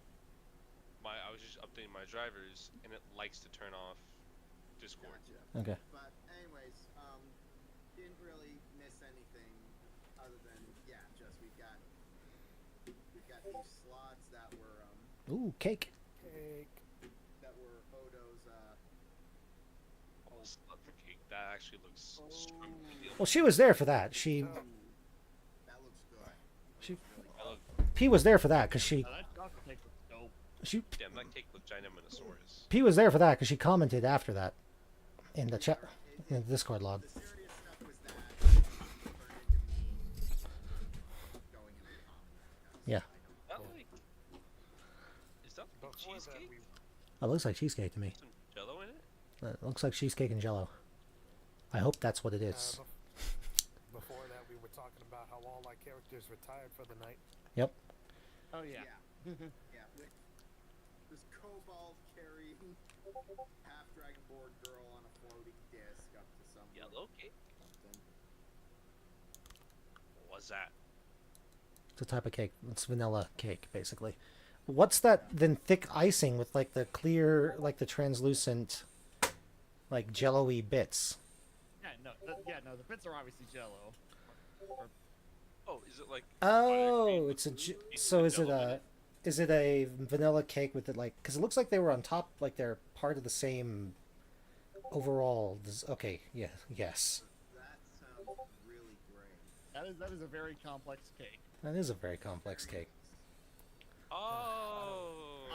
Honestly, though, the chocolate looks more appetizing to me. I don't have At cake first in I my thought that fridge, was but I either do have cheese. donuts. I have a thing of mini chocolate cupcakes upstairs in the kitchen, and I'm really thinking about going and grabbing and eating the rest of those. Anyway, I have some cupcakes in my house, so I might go partake in those. I was disappointed that they weren't red velvet cupcakes because those are better. But anyway, Thank you. Thank you. they're both chocolate, but red velvet is the better chocolate. Yes. Yes, it is, especially for cakes. There's 15 something to be minutes said later, about James. the regular chocolate if you get the moisture just right. You're right. There is something to be said for a chocolate cake if you get the moisture just right, which is you're delicious, but you're not red velvet. Exactly. Yeah, you get the mixture just right, and it's better than red velvet as far as I'm concerned. Not that red velvet's bad, but just But are we talking about a red velvet cake made to the same level of perfection? Probably not. Yeah. Red velvet is peak. eh. Shoot, I might go get myself a red velvet cake tomorrow. A slice, not a full one, but Anyway, we will pick up the next time I am able to run a game here. But before we leave, I actually do want to talk a little bit about. I'm going to stop the stream though, because that's the end of the session. No spoilers for what we have planned. Where's the stop button? Oh, there it is. quick, 15 minutes. the government's going after